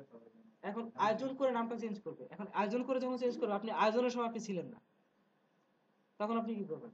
যখন মাইকিং করা শুরু করছে রাস্তায় রাস্তায় যে আমার নাম এটা থেকে এটা চেঞ্জ নাম করুন, চেঞ্জের উপরে কিছুদিন মার্কেটিং চলবে, মার্কেটিং চলতে হবে যে আমি নাম চেঞ্জ করতেছি, এই মার্কেটিং করতে হবে, তাই না?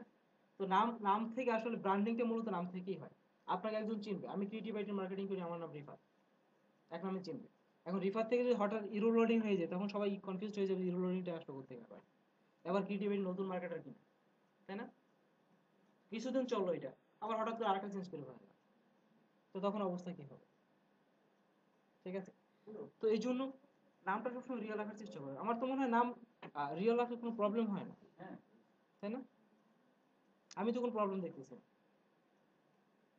এরপরে হুম, আবার আরেকজন আমাদের ইকরাম স্যারের ভাগনা, মানে ভাগ্নে রাত্রে আমাকে চ্যাটে নক দিয়েছে। কোম্পানি ব্র্যান্ডিং করতে গেলে আগে নিজের পার্সোনাল ব্র্যান্ডিং অবশ্যই ফেস ভ্যালুটা ক্রিয়েট করতে হবে, আমার আইডি গুগলটা ক্রিয়েট করতে মাত্র হবে। 5000 ফ্রেন্ড আছে না, মাত্র আমি শুধু মেসেজটা আমি স্ট্যাটাসে দিলে বা কোনো জায়গায় তো দেখেন মজার জিনিস, তো রাত্রেও আমাকে, ওর নাম হচ্ছে নাইম মাহমুদ রুমি, ঠিক আছে?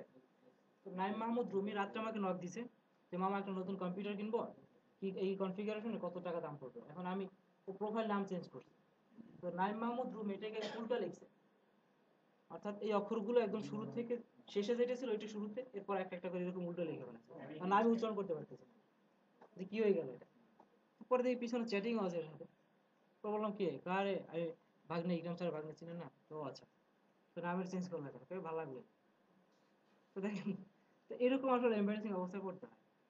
তো অনেকেই আমি দেখি, যেমন ওই ইরো লোডিং ছেলেটা, ও কন্টিনিউ ফেসবুক স্ট্যাটাস দেয়, আপডেট দেয়, কিন্তু হঠাৎ করে যখন নাম চেঞ্জ করলো তখন তো ইরো লোডিং আসে, কিন্তু ওরে আর দেখে খুঁজে পাই না। তো আমি এই জন্য লাইকও করি না, কমেন্টও করি না। ও জিজ্ঞেস করছে আমার লাইক কমেন্ট করছ না কেন, আমি কই কই তুই, তোর তো আমি খুঁজে পাইতেছি না। বলে এই জিরো লোডিং আছে, ঠিক আছে? তো এই হলো অবস্থা। এরপর একটা হচ্ছে ফেসবুক স্ট্যাটাস। ফেসবুক স্ট্যাটাসটা এটা গুরুত্বপূর্ণ একটা জিনিস, যারা কোনো কোম্পানিতে জব করে বা কোনো জায়গায় ইনভলভ, তাদের জন্য গুরুত্বপূর্ণ। সেটা হচ্ছে আমরা স্ট্যাটাসের ক্ষেত্রে অনেক কিছু মেনটেন করি না। আমি ক্রিয়েটিভ আইটির মার্কেটিং ডিপার্টমেন্টে কাজ করি, আমি এমন একটা স্ট্যাটাস দিলাম যেটা আসলে এটার সাথে যায় না বা এই পার্সোনালিটির সাথে যায় না। আমি একটা সময় ফেসবুক যখন ফার্স্টে ইউজ করি 2010-এ, তো তখন ফেসবুক মানে আমার ইউজটা ছিল এরকম, যত ধরনের পোস্ট সব ছিল অন্য অন্য লাইনের, আর ফ্রেন্ড যতগুলো ছিল সব ছিল ভ্যারাইটিস স্টাইলের। তো দেখেন, আমার তখনকার প্রায় 3500 ফ্রেন্ড ছিল, 3600 মতো ফ্রেন্ড ছিল। যখন এই সেক্টরে আসলাম, মার্কেটিং সেক্টরে আসলাম, যখন বুঝলাম ব্র্যান্ডিংটা কি, তখন ছাড়তে ছাড়তে 350 নিয়ে আসলাম। আমার রিলেটেড ওইটা না, তখন অ্যাড করতাম, অ্যাড মানে যারা শুরুতে ফেসবুক ইউজ করে তারা বুঝবে যে তখন সামনে যাকে পায় তাকে অ্যাড করে। এটা কিন্তু মানে শুরুতে একটা ইয়ে ছিল আমাদের, স্বাভাবিক, এটা কেউ বলতে পারবে না যে আমি করিনি। হয়তো দ্বিতীয় আইডিতে করেনি, পরে যদি কোনো আইডি ক্রিয়েট করে, কিন্তু ফার্স্ট আইডি যদি হয় তাহলে এটা হবেই, যে ফরেন হোক আর লোকাল আর ইন্টারন্যাশনাল নয়, যাকে সামনে পায় তাকে অ্যাড দিয়ে দেয়। ঠিক আছে, তো এগুলো দিয়ে আমার লাভ কি, দরকার কি? কোনো দরকার নেই। যেহেতু একটা সেকশন আসছে, আমি চাই এই সেকশনের মানুষগুলো আমার সাথে ইনভলভ থাকুক। তাহলে যারা ইয়ে করবে তাদেরকে আমি ভিতরে গিয়ে দেখবো যে তারা কোন টাইপের। না, না। তাদের রুচি বর্তমানে এটা হচ্ছে আপনি কারো স্ট্যাটাস গুলো দেখলে আপনি বুঝতে পারবেন যে এটা কোন টাইপের পার্সন। রুচিটা কেমন স্ট্যাটাসগুলো দেখলেই বুঝা আমার যায়। স্ট্যাটাস গুলো দেখলে বুঝতে পারবেন যে আমি কোন টাইপের পার্সন আসলে। কয়েকটা স্ট্যাটাস যদি আপনি ঘাটেন তাহলেই বুঝতে পারবেন। এই জন্য আমি সবসময় বলি যে একটা ফেসবুক আইডিটা এরকম হওয়া উচিত যে মানে একটা সময় আমরা কি করতাম, মানে পাত্রী দেখার জন্য হুম পাত্রী দেখার জন্য আমরা কি করতাম, মানে পাত্রী এলাকায় চলে যেতাম, গোয়েন্দাগিরি করতাম। আপনারা দেখছেন কখনো যে আর একজন ছেলের মামু হয়তো বা একটু অন্য স্টাইলে সেজে মানে পাশের বাড়ি অন্য কাজে গিয়ে তারপরে আত্মগোপনে থাকতো, পাশাপাশি মেয়েকে মডারেট করতো যে কি করে না করে, খোঁজ খবর নিতে এলাকাবাসীর থেকে, তাই না? এগুলো কিন্তু একটা সময় ছিল। আবার ছেলের ক্ষেত্রেও ঠিক সেম। এখন কি এই সিস্টেমগুলো আমার মনে হয় এখন দরকার হয় না। যদি মেয়ের কোনো আইডি থাকে বা ছেলের আইডি মেয়ের কাছে থাকে তাহলেই আনা। ভাবি তো দেখছি রাইতে হ্যাঁ, হয় কি মেয়ে তো ঘুমায় যায় 10টার দিকে, তো ভাবি তো 2টার দিকে রাইতে মেসেজ স্ট্যাটাস দেয়। তো দেখেন ফিলিং অ্যাডভার্টাইজটা খুব জোর ছিল আমার কাছে। তো দেখেন মানে বড় ভাইয়ের জন্য বিয়ে ঠিক করতে যায়, তাই না? একটা ছিল এরকম যে বড় ভাইয়ের জন্য মেয়ে ঠিক করতে যায়, ছোট ভাই গিয়ে সব বলে দেয় যে মেয়ে কি পছন্দ করে না পছন্দ করে, কয়টায় ঘুমায়, কি কি মানে চুলের স্টাইল কিরকম, মানে দেখাইতে আসার আগে সব মানে ক্যাটাগরি বলে দিচ্ছে যে ভাবে এই খেতে পছন্দ করে, এই কয়টায় ঘুমায়, সকালবেলা তার ব্রেকফাস্ট এই জিনিসগুলো লাগে, ফ্রেন্ডদের সাথে এই চ্যাটিং গুলো করে, মানে এই এই ক্যাটাগরি ফ্রেন্ড তার আছে, সব কিছু একটা একটা করে দেখে বলে দিচ্ছে। তো দেখেন এটার কারণে কিন্তু আর মেয়ে দেখতে হবে না, দেখলেই বোঝা যাবে যে কোন ক্যাটাগরি। আর আগে কোনো অ্যাফেয়ার আছে কিনা কমেন্ট গুলো দেখলেই বোঝা যাবে, তাই না? স্বাভাবিক, কমেন্ট দেখলে বোঝা যাবে না? যদি কারো অ্যাফেয়ার থাকে তাহলে যার সাথে অ্যাফেয়ার তার কমেন্ট গুলো থাকবে একটু ডিফারেন্ট টাইপের, দেখলেই বোঝা যাবে সংক্ষেপে। কিন্তু আমি তো এত পার্সোনাল ব্র্যান্ডিং করবো, তো আমার কোনো প্রাইভেসি থাকবে না। জি জি, আমি তো এত পার্সোনালি মানে পার্সোনাল ব্র্যান্ডিং করবো, তো কোনো প্রাইভেসি থাকবে না। এটাই বলছি। এখন আপনি পার্সোনাল ব্র্যান্ডিং কোন ক্ষেত্রে করতেছেন? যে আজাইরে কাজে ফেসবুক ইউজ করে তার পার্সোনাল ব্র্যান্ডিংটা কি? সারাদিন শুধুমাত্র পোস্ট দিব আর ছবি আপলোড করবে, তাই না? কিন্তু আপনি ব্র্যান্ডিংটা কোন কাজে করতেছেন? সেলফি। তো আপনি ব্র্যান্ডিংটা কোন কাজে করতেছেন? আপনি কি শুধুমাত্র ছবি আপলোড দিবেন আর শুধু লাইক আর কমেন্ট পাবেন এটার জন্য? দেখবেন অনেক মেয়ের আইডি, মেয়ের ভিতরে কিছু নেই, মানে একদম ওর কোনো অ্যাক্টিভিটি নেই, পরে হয়তো ইন্টার সেকেন্ড ইয়ারে, কিন্তু এর ফলোয়ার আছে কয়েক কয়েক হাজার। কেন এই ফলোয়ার গুলো কি জন্য যাচ্ছে না এখানে? কি পাচ্ছে এখানে? না সে তিনি কিন্তু আপডেট দেয়, মানে সে সারাদিন থেকে আপডেট আপডেট দিতে হয়, কি আপডেট দিচ্ছে? কতক্ষণ পরে সেলফি তুলছে কোথায়, নাস্তা খেয়েছে কোথায়, মানে এই যে আজাইরা যেটা বলছিলাম এতক্ষণ এইটা। কিন্তু এই মেয়েটার কিন্তু ব্র্যান্ডিংটা কোন ক্ষেত্রে? ওই ব্র্যান্ডিং দিয়ে কোনো কাজে লাগবে? সব আপডেট দিচ্ছে। না, যেমন সে কনসার্টে গেছে তো দেখেন বিকাল কি করবো না বলার করবো টুপি লাগাইলো। সব খেয়াল করে। আচ্ছা, তো দেখেন এখন এই এই ব্র্যান্ডিংটা দিয়ে তার কি কাজে লাগবে? হিউজ কমিউনিটি বুঝলাম, কি কাজে লাগবে? কোনো কাজে লাগবে না। কিন্তু একটা সেকশন যদি, যেমন ইকরাম স্যার একটা সেকশনে ব্র্যান্ডিং, তাই না? অনলাইন মার্কেটিং সেকশনে বা ফেসবুক সেকশনে ভালো একটা কাজ করে, সবাই তাকে ফলো করে কি জন্য? যে এর থেকে ভালো কিছু আপডেট পাওয়া যাবে, তাই না? তো আপনার ব্র্যান্ডিংটা এই কাজে লাগাতে হবে। আপনি যদি শুধুমাত্র মানে পোস্ট দিয়ে ছবির কাজে লাগান তাহলে ব্র্যান্ডিংটা ওই ক্ষেত্রেই হবে, আর এটা দিয়ে কোনো বেনিফিট হবে না, আমি যেটা মনে করি। যেটা একসময় আমারও ছিল, এই ব্র্যান্ডিংটা আমারও ছিল, একটা ছবি আপলোড করলে মানে কয়েকশো লাইক কমেন্ট করে দিত। কারণ হচ্ছে তখন সব মানে পাবলিকই ছিল, আজাইরা পাবলিক, যেগুলো কোনো কাজে না, সারাদিন বসে বসে ফেসবুকে আড্ডাবাজি, এগুলো দিয়ে কোনো কাজ হয় না কখনো। আর এই ব্র্যান্ডিং করে কোনো লাভ নেই। আপনি একটা সেকশনে কাজ করবেন, আপনি ইংরেজিতে এক্সপার্ট, আপনি কন্টিনিউ ইংরেজির আপডেটগুলো দেন, আপনার সাথে যারা এঙ্গেজ হবে তারা অবশ্যই ইংরেজির আপডেটগুলো নেওয়ার জন্য এঙ্গেজ হচ্ছে, তাই না? আমি তাহলে যে বিষয়ে জানি আমি সেটা নিয়ে আমি সেখানে আপডেট দেবো। হ্যাঁ, ওইটা থেকে যারা আসবে আপনার বুঝতে হবে যে এরাই আপনার থেকে এই বিষয়টা জানতে যাচ্ছে, এই জন্য আপনার এখানে আসছে। আচ্ছা, এটা হয় না যে আমি দুটো আইডি করলাম, একটা হচ্ছে just for friends and family, যে আমার এখানে সেলফি তুলতে পারবে, আরেকটা হচ্ছে কি আমার কাজের জন্য। আচ্ছা আচ্ছা, ঠিক আছে, একটা প্রফেশনাল। ইয়াং মানুষের বলছি আর কি, যে আরেকটা হচ্ছে কি আমার কাজের জন্য, সেখানে আমি সিরিয়াস। হ্যাঁ, রাইট, এটা আপনি করতে পারেন, হ্যাঁ এটা ঠিক আছে। বাট এখানে হয় কি দুইটা আইডি চালানোটা টাফ হয়ে যায়, আমি ইউজ করছি না। গ্রুপ করলে ফ্যামিলির সদস্য রেখে দিল। না, ওটা ঠিক আছে, ওটা তো আছেই। না না না, এটা ইলিগাল প্রাইভেসি। হুম, আমি মনে করছি এটা করা উচিত একটা সিক্রেট গ্রুপ। অবশ্যই। না, একটা সিক্রেট গ্রুপ এটাও হতে পারে। দুইটা আইডি যেটা বলছে এটাও কিন্তু রাইট। আমার শুরুতে দুইটা আইডি ছিল। যে আইডিটা ফ্রেন্ডস মানে ফ্যামিলিদের জন্য, ওই আইডিটা ফ্রেন্ড মাত্র 350 325 জন। আর যে আইডিটা ইয়ার জন্য এটা 3500 মতো হয়ে গেছে। মানে ব্যাপারটা হচ্ছে যে ওই যে মানে কালো কি হয়ে যায়, মিক্স হয়ে যায়, মিক্স হয়ে যায়। বুঝতেছিলাম কি চাচ্ছি কি? ব্র্যান্ডিং এটাই। নাকি বা ফাইটার। তো আসলে এই জন্য প্রফেশনালদের জন্য আপনি যদি ইউজ করেন করতে পারেন বেটার হয়, কিন্তু ফ্যামিলি যদি থাকে এখানে প্রবলেম হবে না আমি যেটা মনে করি। কারণ আমার এখন ফ্যামিলি ইনভলভ করে ফেলছে, কারণ ফ্যামিলি যখন আপডেটটা পাচ্ছে তখন বুঝতে পারবে আপনি আসলে কোন ধরনের পারসন। ঠিক আছে, এটা এক ধরনের ব্র্যান্ডিং, ফ্যামিলি ব্র্যান্ডিং যেটা। ঠিক আছে, যেমন আমার বাবা ফেসবুক ইউজ করে, তো আমি কি করি না করে কন্টিনিউসলি এমনিতে আপডেট পাই। না আপনি যেটা তো এই কারণে বুঝতেছে আমি আসলে কি করতেছি। ঠিক আছে, এই জন্য এখন আমি যদি এই সেলফি টাইপের পাবলিক হতাম তাহলে কিন্তু আমার বাবা অ্যাড করা পসিবল ছিল না, তাই না? তো আসলে এই জিনিসগুলো একটু মেনটেন করা উচিত। মানে যেহেতু একটু প্রফেশন আসবেন, অবশ্যই আপনার এটা রাইট যে দুইটা আইডি তো ইউজ করতে পারেন, আর যদি একটাই ইউজ করেন না এটা পসিবল না। যেমন আমি আমার বাবার আইডি থেকে এবার দেখতেছি না মানে প্রচুর পরিমাণে ট্যাগ যা আসতেছে, এতে বাবা এখানে থাকলে দেখলে অন্য কিছু মনে করতে পারে। এই জন্য এবার বাবা ঢাকায় আসছে, এর আইডিতে আমি আমারটা ঢুকে আনফলো করে রেখে দিচ্ছি। ঠিক আছে, যাতে আমার আপডেট গুলো না পায়। তো এটা করতে পারেন। আচ্ছা, আবার অনেক সময় পোস্ট করার সময় এটা করে দেওয়া যায়, কাস্টম যেটা, কাস্টম করে হ্যাঁ দেওয়া যায় না। কাস্টম করে দিলে পাবলিক তো আর পাচ্ছে না, এটা একটা প্রবলেম।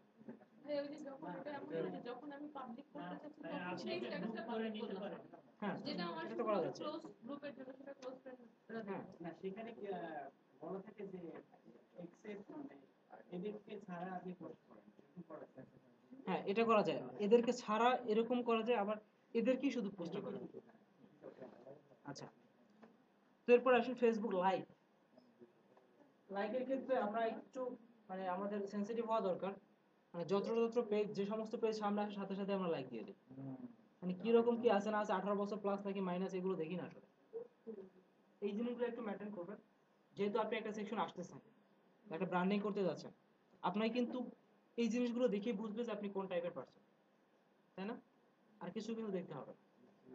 আমাকে কেউ রিকোয়েস্ট পাঠায়, আমি শুধুমাত্র তার লাইকগুলো দেখি, আর কিছু দেখি না।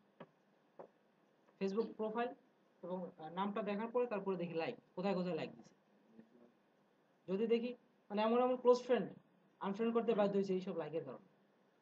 আবার এমন হতে পারে আপনি ভালো একটা জায়গায় লাইক দিচ্ছেন, কিছুদিন পরে ওই পেজটা অন্য একটা কিছু অ্যাড করে ফেলা যাবে, তেমনই সমস্যা। এই জন্য দেখে শুনে বুঝে তারপর লাইক দিবেন। মানে ব্যাপারটা যখন আমি ব্র্যান্ডিং করবো আমাকে দেখতে হবে যে যখন অন্য কেউ আমাকে দেখে হ্যাঁ, তখন সে কি দেখতে কি দেখতে পাচ্ছে এটাই অবশ্যই, কারণ আপনি পাবলিকের কাছে ফেস হচ্ছেন, মানে পাবলিক শো হচ্ছেন আপনি। তো পাবলিক যেটা আছে ওটাই আপনার দেখা যায়। আউটলুকটা অন্য কারোর চোখ থেকে রাইট। সেটাই। তো যেমন দেখেন আপনার ফ্রেন্ড লিস্টে কিন্তু এখন অনেক ভালো ভালো পাবলিক আসবে। যেমন আমার ফ্রেন্ড লিস্টে কিন্তু জুনাদ আহমেদ পলক নাই, ওনার বউ আছে, এরকম ভালো ভালো পাবলিক আছে।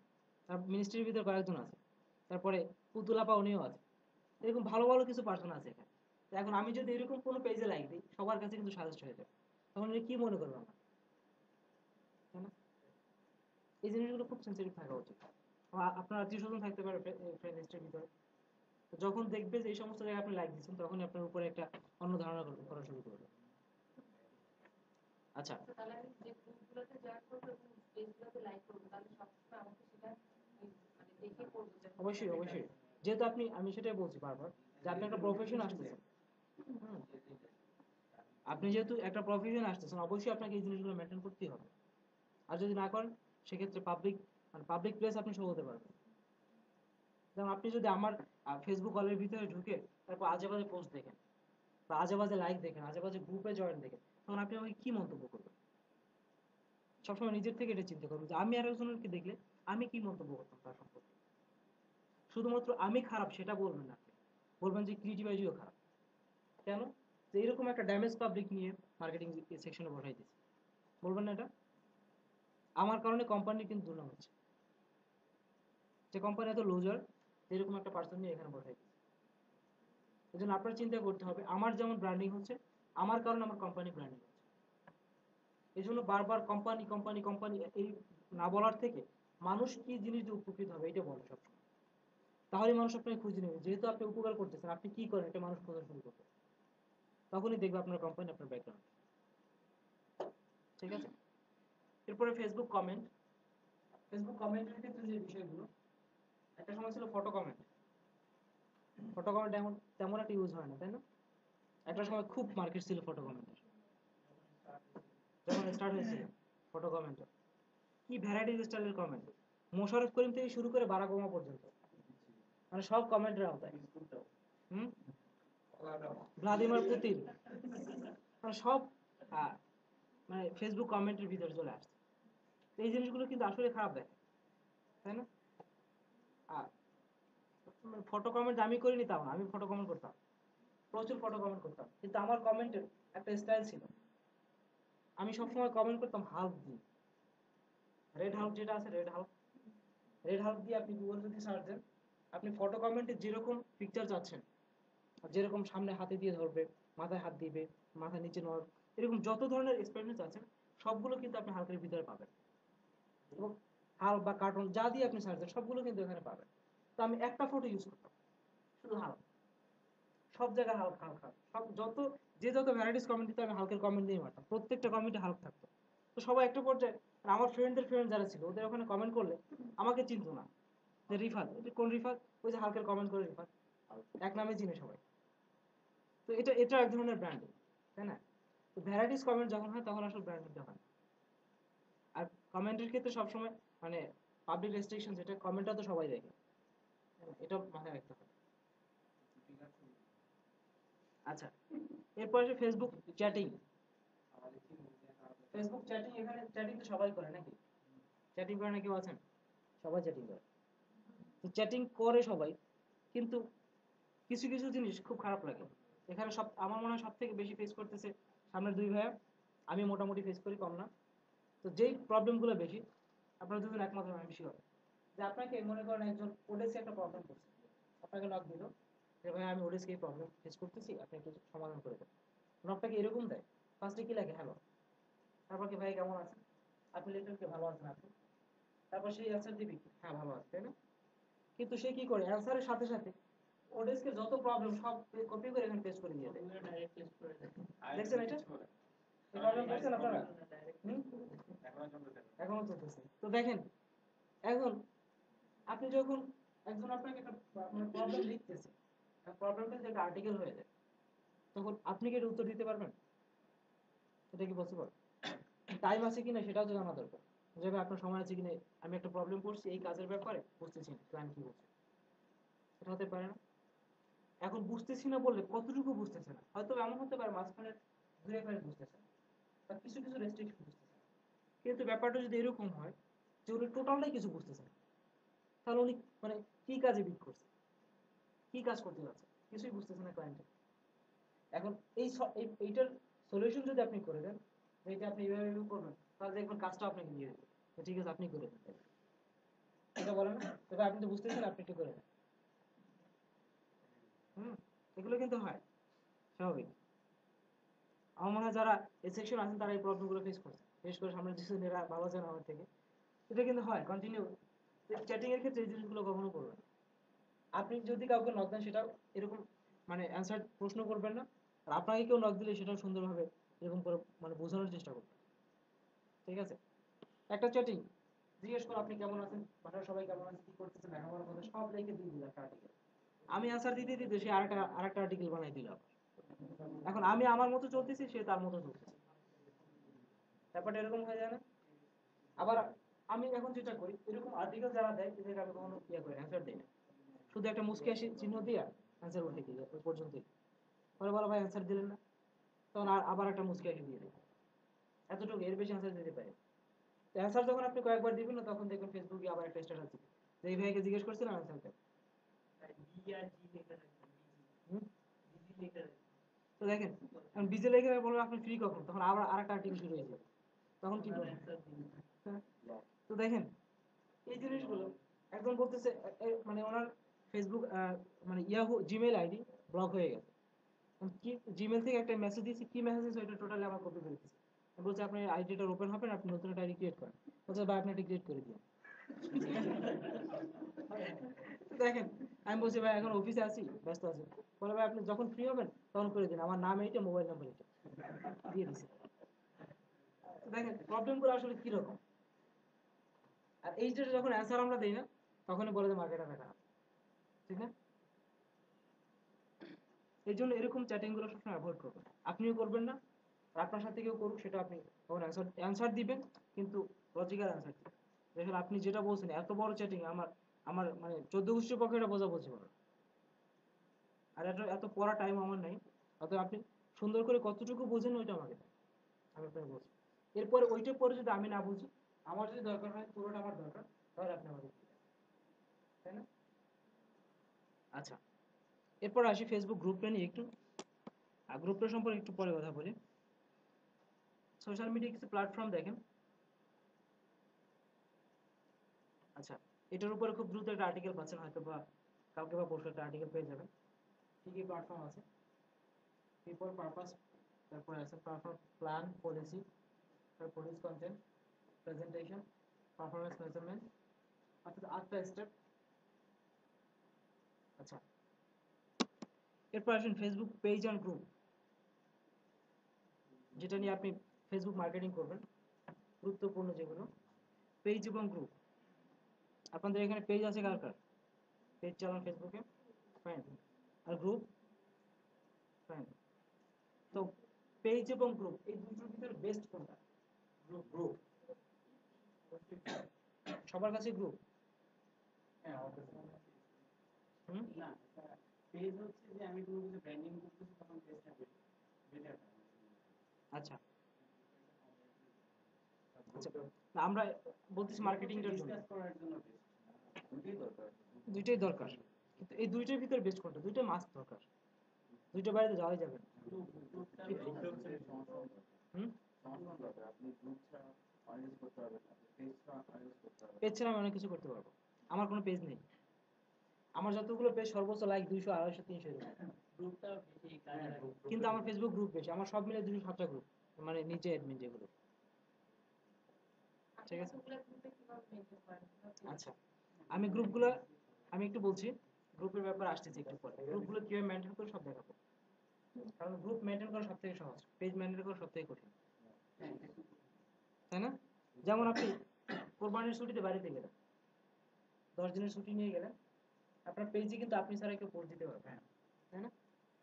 যখন আপনি 10 দিন পোস্ট দিবেন না, পেজ ইনএক্টিভ হয়ে যাবে। কিন্তু গ্রুপে যে কেউ পোস্ট দিতে পারতেছে। এমন এমন গ্রুপ আছে যে গ্রুপটা যে আমার, এটা আমি নিজেও জানতাম না। যেমন আমি ফার্স্টে একদম শুরুতে কিছু গ্রুপ ক্রিয়েট করছি এখন, যেমন নিউজ অফ বাংলাদেশ, তারপর বাংলাদেশ কমিউনিটি, এরকম কিছু গ্রুপ ক্রিয়েট করছিলাম। যে গ্রুপগুলো যে আমার, এটা আমার মানে মনেই ছিল না।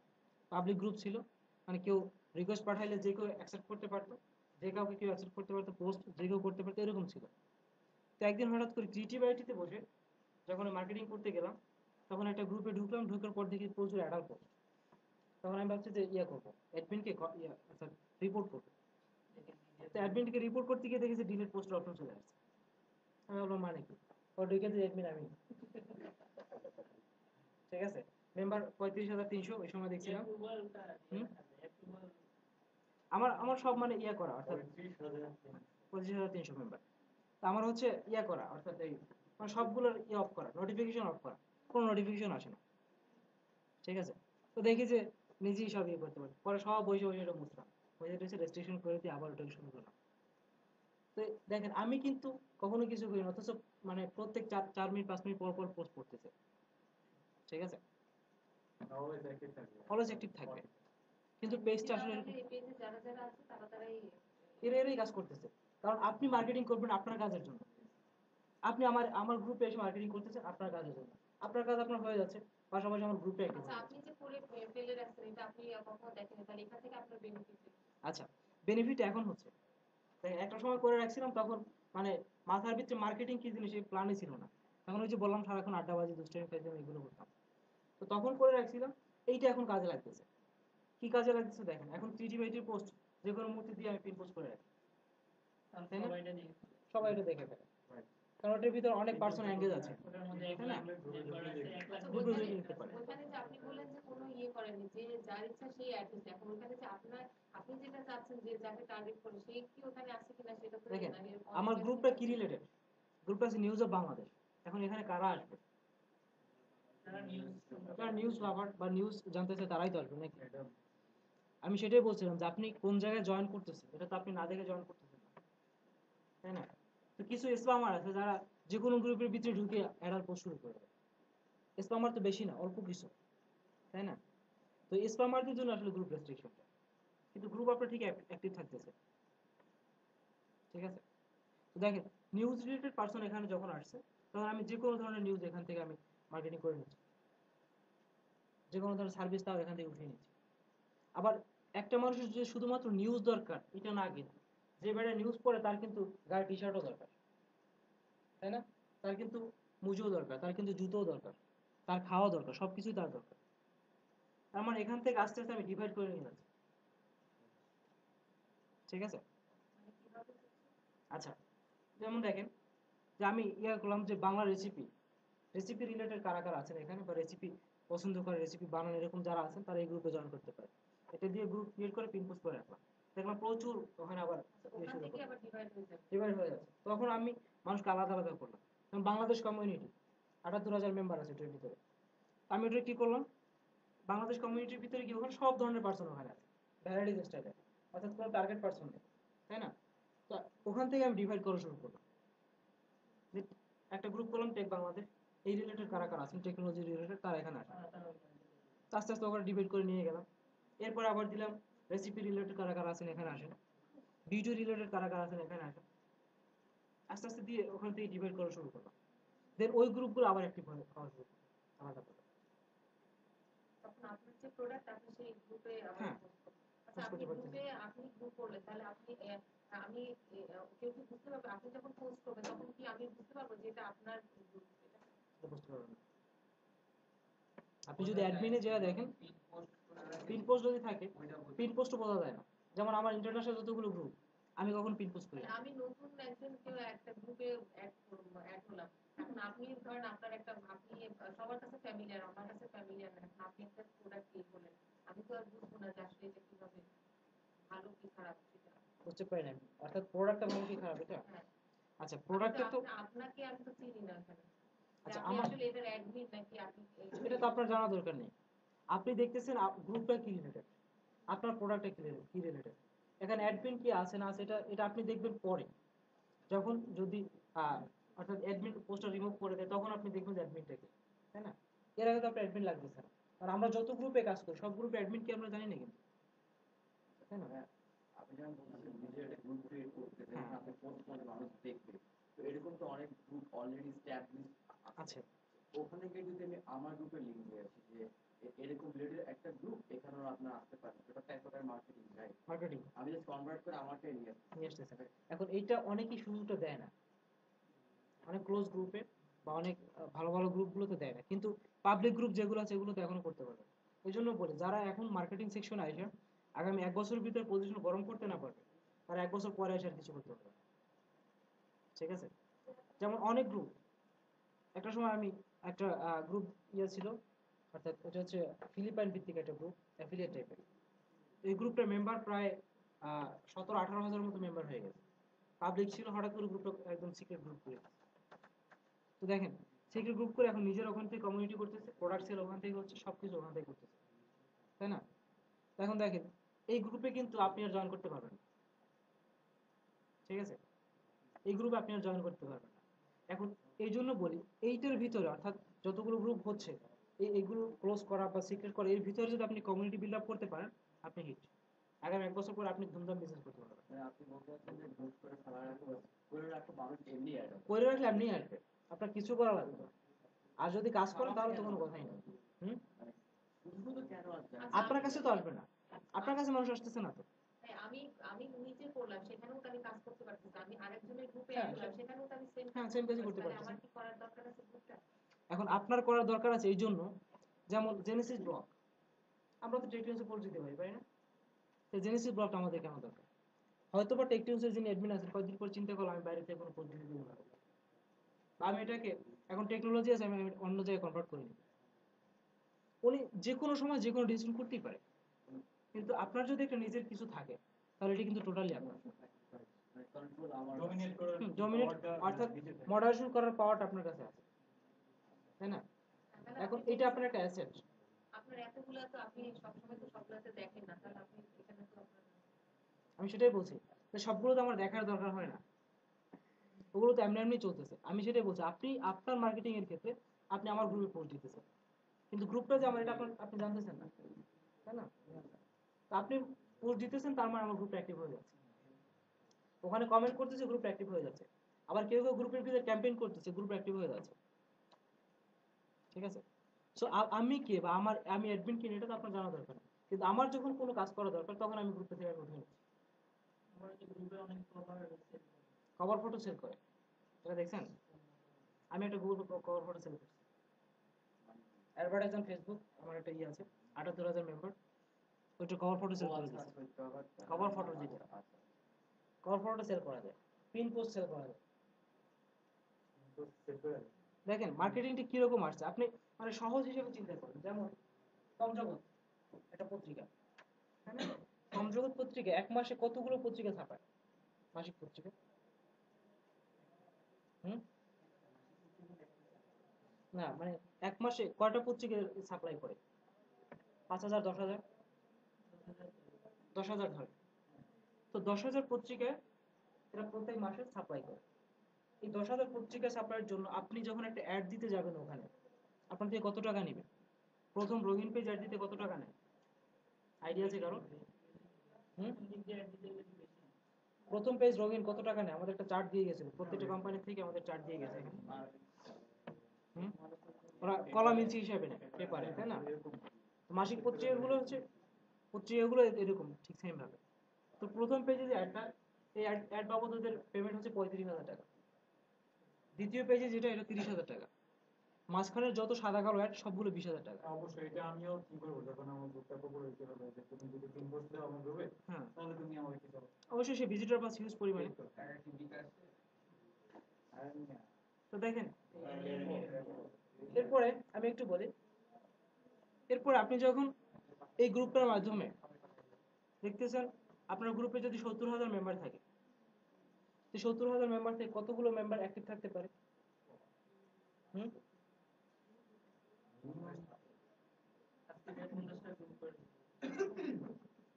আপনি নিজের থেকে হিসাব করেন যে কয়টা মানুষ অ্যাক্টিভ থাকতে পারে এখানে, অনেক, তাই না?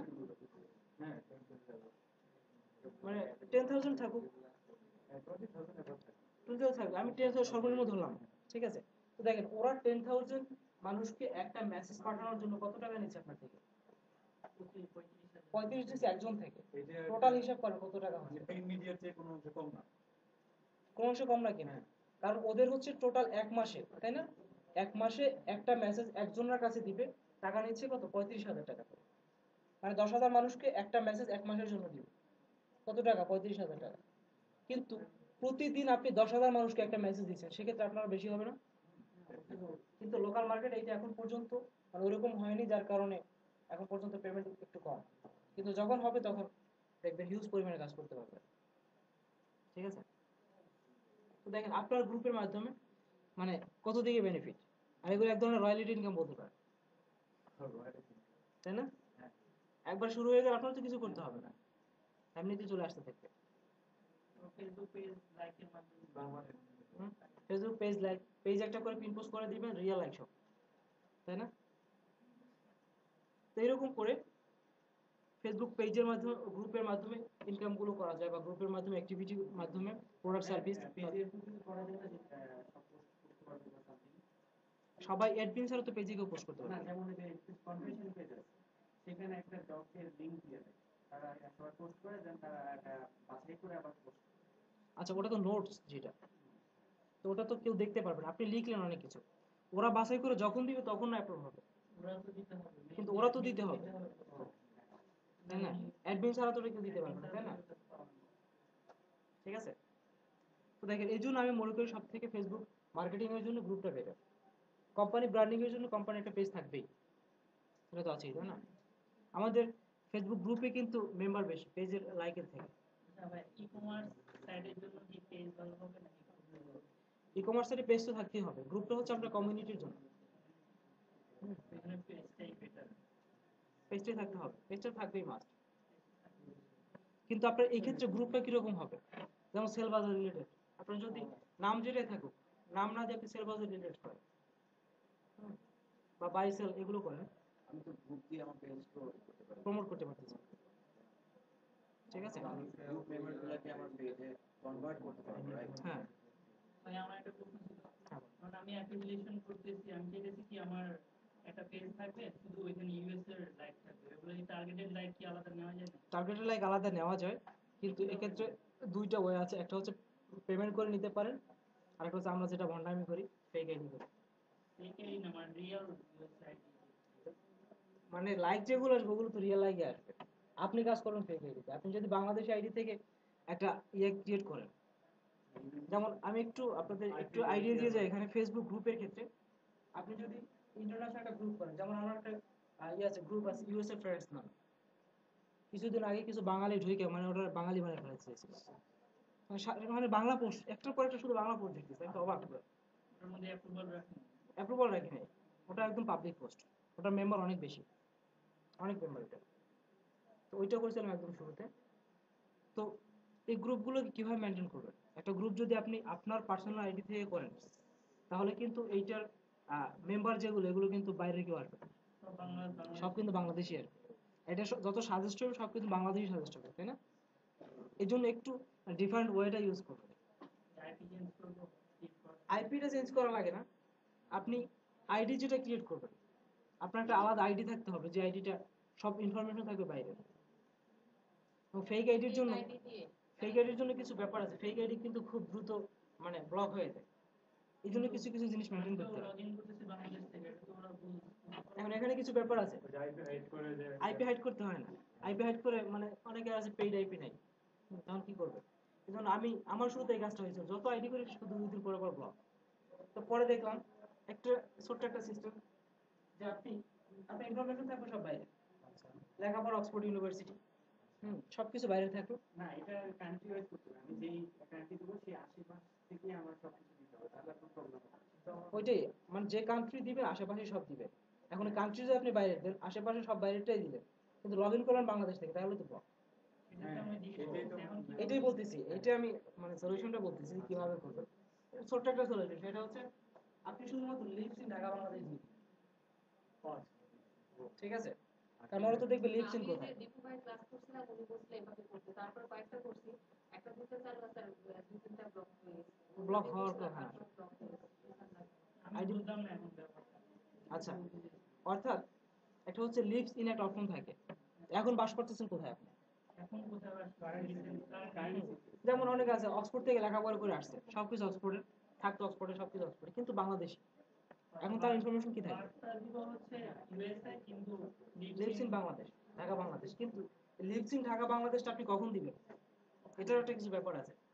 আপনি লিভস ইনটা আগে দিবেন না, আগে ওই আইডি থেকে লিভস ইনটা না দিয়ে বাকি ইনফরমেশন গুলো দিয়ে আপনি দুই একটা তিন চারটা মেম্বার আগে বার করে নেবেন, ফ্রেন্ড অ্যাড করে নেবেন, তারপর আপনি লিভস ইন ঢাকা বাংলাদেশ ওটাকে অনলি করে রাখবেন। অনলি মি করে।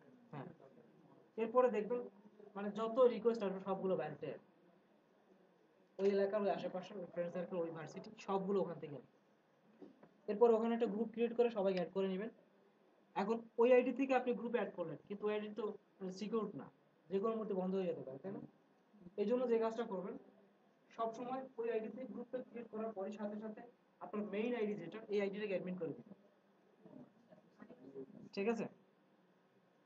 আমি যে কাজটা করি, যেমন আমার ইউসেফ ফ্রেন্ডস যেটা দিয়ে করছিলাম ওটা ব্লক হয়ে গেছে অনেক আগে। ভাই আমি ওই এক আইডিতে গ্রুপ করলাম, আমার ওই অ্যাকাউন্টটা ব্লক হয়ে যায়। এই জন্য তো বলছি আপনার মাদার আইডিটাকে সাথে সাথে অ্যাডমিন করে দিবেন। ওই গ্রুপটা কি হয়ে যাবে? গ্রুপটা অ্যাডমিন হবে, গ্রুপটা কিছু হবে না, কিন্তু আপনি মেইন আইডি দিয়ে দিচ্ছেন।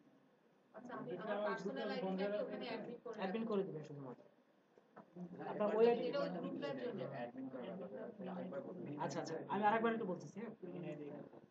মনে করেন আপনি আমার একটা গ্রুপ ইউএসএ ফ্রেন্ডস, ঠিক আছে? তো এই গ্রুপটা ক্রিয়েট করছি একটা ফেক আইডি দিয়ে, ইউএসএ কেন্দ্রিক, যতগুলো মেম্বার আসছে সব ইউএসএ রিলেটেড। এখন যে আইডিটা দিয়ে আমি ইউএসএ ফ্রেন্ডস গ্রুপটা ক্রিয়েট করছিলাম এটা ফেক, এবং আইডিটা ব্লক হয়ে গেছে। তো ব্লক হওয়ার আগে আমি গ্রুপটা ক্রিয়েট করি, সাথে সাথে আমি আমার মেইন আইডি যেটা রিফাত নামের যে আইডিটা, এই আইডিটাকে আমি ব্লক হওয়ার আগে অর্থাৎ সাথে সাথে কন্ট্রোলকে দিয়ে দিলাম। গ্রুপটা ক্রিয়েট করা ফার্স্ট মেম্বার হচ্ছে আমার মেইন আইডিটা। তো ফার্স্ট মেম্বার হওয়ার পরে সাথে সাথে ওই অ্যাডমিন, হ্যাঁ এরপর থেকে যত আসতেছে ওখান থেকে ওইটা যতদিন চলবে তো চলবে, এরপর থেকে এই আইডি চলতে থাকবে। ওটা ব্লক হলে আসবে। ব্লক হলে কোনো সমস্যা নেই, ঠিক আছে? এটা ফলো করবেন তাহলেই হবে। লিগালি করতে গেলে পেইড তাহলে পেজের দিকে যেতে হবে।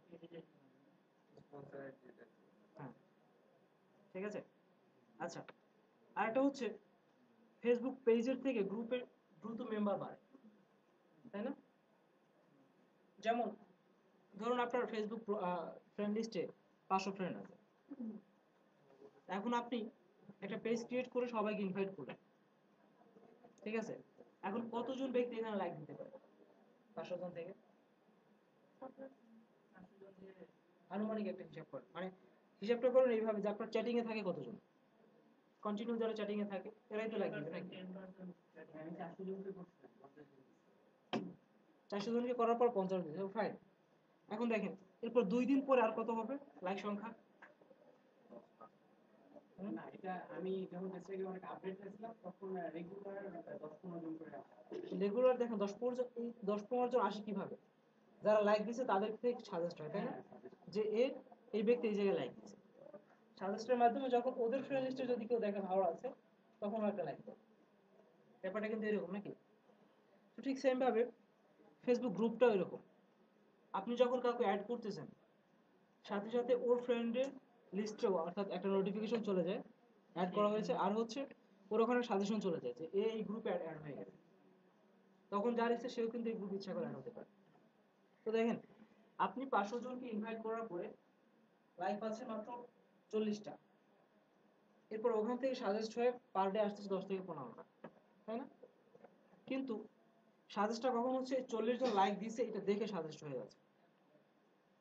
কিন্তু যখন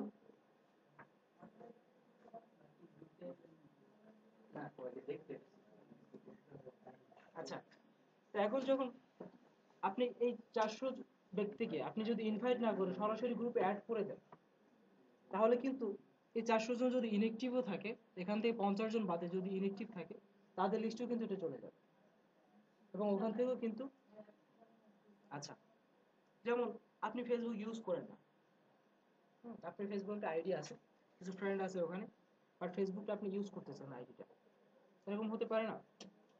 যেমন আমার ফ্রেন্ড লিস্টে 3500 ফ্রেন্ড আছে, সবসময় চ্যাটিং এ থাকে 400 বা 350 এরকম। তো এর বাইরেও তো অনেক আছে যাদের দেখা যায় একদম ইনএক্টিভ, কখনো ফেসবুক ইউজ করতেছে না, আছে না এরকম? মানে আইডি একটা ক্রিয়েট করে রাখছে, কিছু ফ্রেন্ড হয়ে গেছে, এখন পর্যন্ত আর মানে ধারে কাছে যায় না, বা সপ্তাহে একদিন ইউজ করে বাকি 6 দিন আর ঘুমাই থাকে, এরকম হতে পারে না? সবাই যদি অ্যাক্টিভ থাকে তাহলে তো আমার 3500 চ্যাটিং থাকে, তাই না? তো দেখেন এখন আমি 3500 ইনভাইট করার পরে চ্যাটিং এ যারা থাকবে তাদের থেকে কিছু লাইক আসবে নাকি? কিন্তু আমি যদি অ্যাড করি তাহলে কিন্তু আমি সবাইকে অ্যাড করতে পারি, গ্রুপে কিন্তু ইনভাইট না, গ্রুপে হয় অ্যাড, তাই না? যে কাউকে গ্রুপে অ্যাড করা যায়। তো আমি সবাইকে যখন অ্যাড করতে পারতেছি, যে ইনএক্টিভ অর্থাৎ আপনি যদি ইনএক্টিভ থাকেন আপনাকে অ্যাড করলে আপনার লিস্টে একটা সাজেশন চলে যাবে যে এই গ্রুপে জয়েন হয়ে গেছে, তখন ওই সাজেশন থেকে ফ্রেন্ডরা আবার চলে আসবে ওখানে, ঠিক আছে? এর জন্য গ্রুপে মেম্বারগুলো বাড়ে খুব দ্রুত, কমিউনিটিও খুব দ্রুত ক্রিয়েট হয়, ঠিক আছে? আচ্ছা, কটা বাজে? 8টা বাজে হলো। আচ্ছা হ্যাঁ, যদি আমি কোনো একটা গ্রুপ ক্রিয়েট করলাম, আমি মনে করেন আমার 3 জন একই ফেসবুকে আইডিতে আছে বা ওরা 2 জন আছে, কিন্তু ওনাকে মানে উনি অ্যাক্টিভ, ঠিক আছে, ওনাকে অ্যাড করে দিলাম, উনি আছে ওনার ফ্রেন্ড, তো ওনারটা লেখা আসবে যে উনি একটা গ্রুপে অ্যাড হচ্ছে, অ্যাড হয়েছে, এটাই তো। হ্যাঁ তখন উনি চেক করতে যাবে যে ওই গ্রুপটা কি, এভাবে হ্যাঁ, বানানো। গ্রুপটা কি? যেমন পেজের ক্ষেত্রে যে ব্যাপারটা হচ্ছে যেখানে লাইক দিছে কোন জায়গায় লাইক দিছে আমি একটা দেই বা ভালো লাগছে এরকম, ঠিক আছে? আরেকটা জিনিস আছে গ্রুপে যে অ্যাড হয়, এখানে আমি একটা কমিউনিটি নিয়ে আমি অ্যাড করতে চাচ্ছি, লাইক আমি ইঞ্জিনিয়ার্স নিয়ে একটা কমিউনিটি করতে চাচ্ছি, এখানে যদি বিবিএ বা এমবিএ ঢুকে যায় তাদেরকে কি রিমুভ করার কোনো অপশন কি আছে? রিমুভ করার ওখানে তো আসলে নামের থেকে কিছু বোঝা যায় না। নাম মানে আপনি যদি বুঝতে পারেন যে এই লোকটাকে আমি রিমুভ করতে চাই তাহলে যে কাউকে রিমুভ করতে পারবেন, এটা তো possible। হ্যাঁ রিমুভ বা ব্লক যে কেউ করতে পারবে, এটা সব সমস্যা নেই। আচ্ছা, তো দেখেন আজকে আরেকটা টপিক ছিল ক্যাম্পেইন। ক্যাম্পেইনটা আজকে দেখাবো না যেহেতু আজকে টাইম নেই।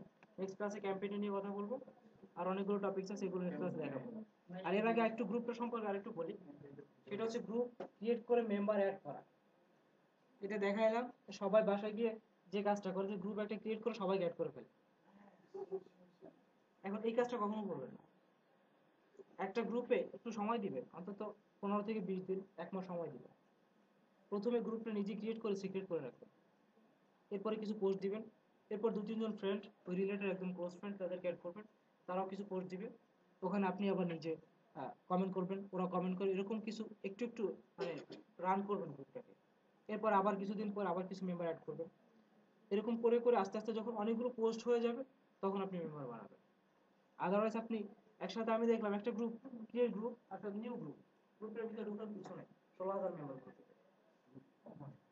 মানে অটো ইয়ে দিয়ে সব একসাথে অ্যাড করে ফেলছে। তো এটার কিন্তু কোনো বেনিফিট নেই। এখন যে একবার ঢুকবে সেই হাতে তা লিড করবে, কারণ ওটার ভিতরে কিছু নেই। কিন্তু যদি কোনো ইনফরমেশন থাকতো তাহলে সে ওখানে স্টে করবে, তাই না? এই জন্য গ্রুপের ক্ষেত্রে এই জিনিসটা একটু মেনটেন করবে, ঠিক আছে? আচ্ছা, তাহলে আজকের মতো এখানে, আল্লাহ হাফেজ। ক্যাম্পেইন নেক্সট ক্লাসে দেখাবো। ভাই আপনি ওই যে আমাদের যে দেখবেন যে ইয়াগুলো দিচ্ছেন এগুলো আমাদের দিবেন না? এটা নেক্সট ক্লাসে দিব, অসুবিধা নেই। ওই যে ডাইরেক্ট যে আপনি কাজ নেন, আচ্ছা, ওটা নেক্সট ক্লাসে দিব, অসুবিধা নেই। আজকে ওগুলো একটু দরকার বিষয়।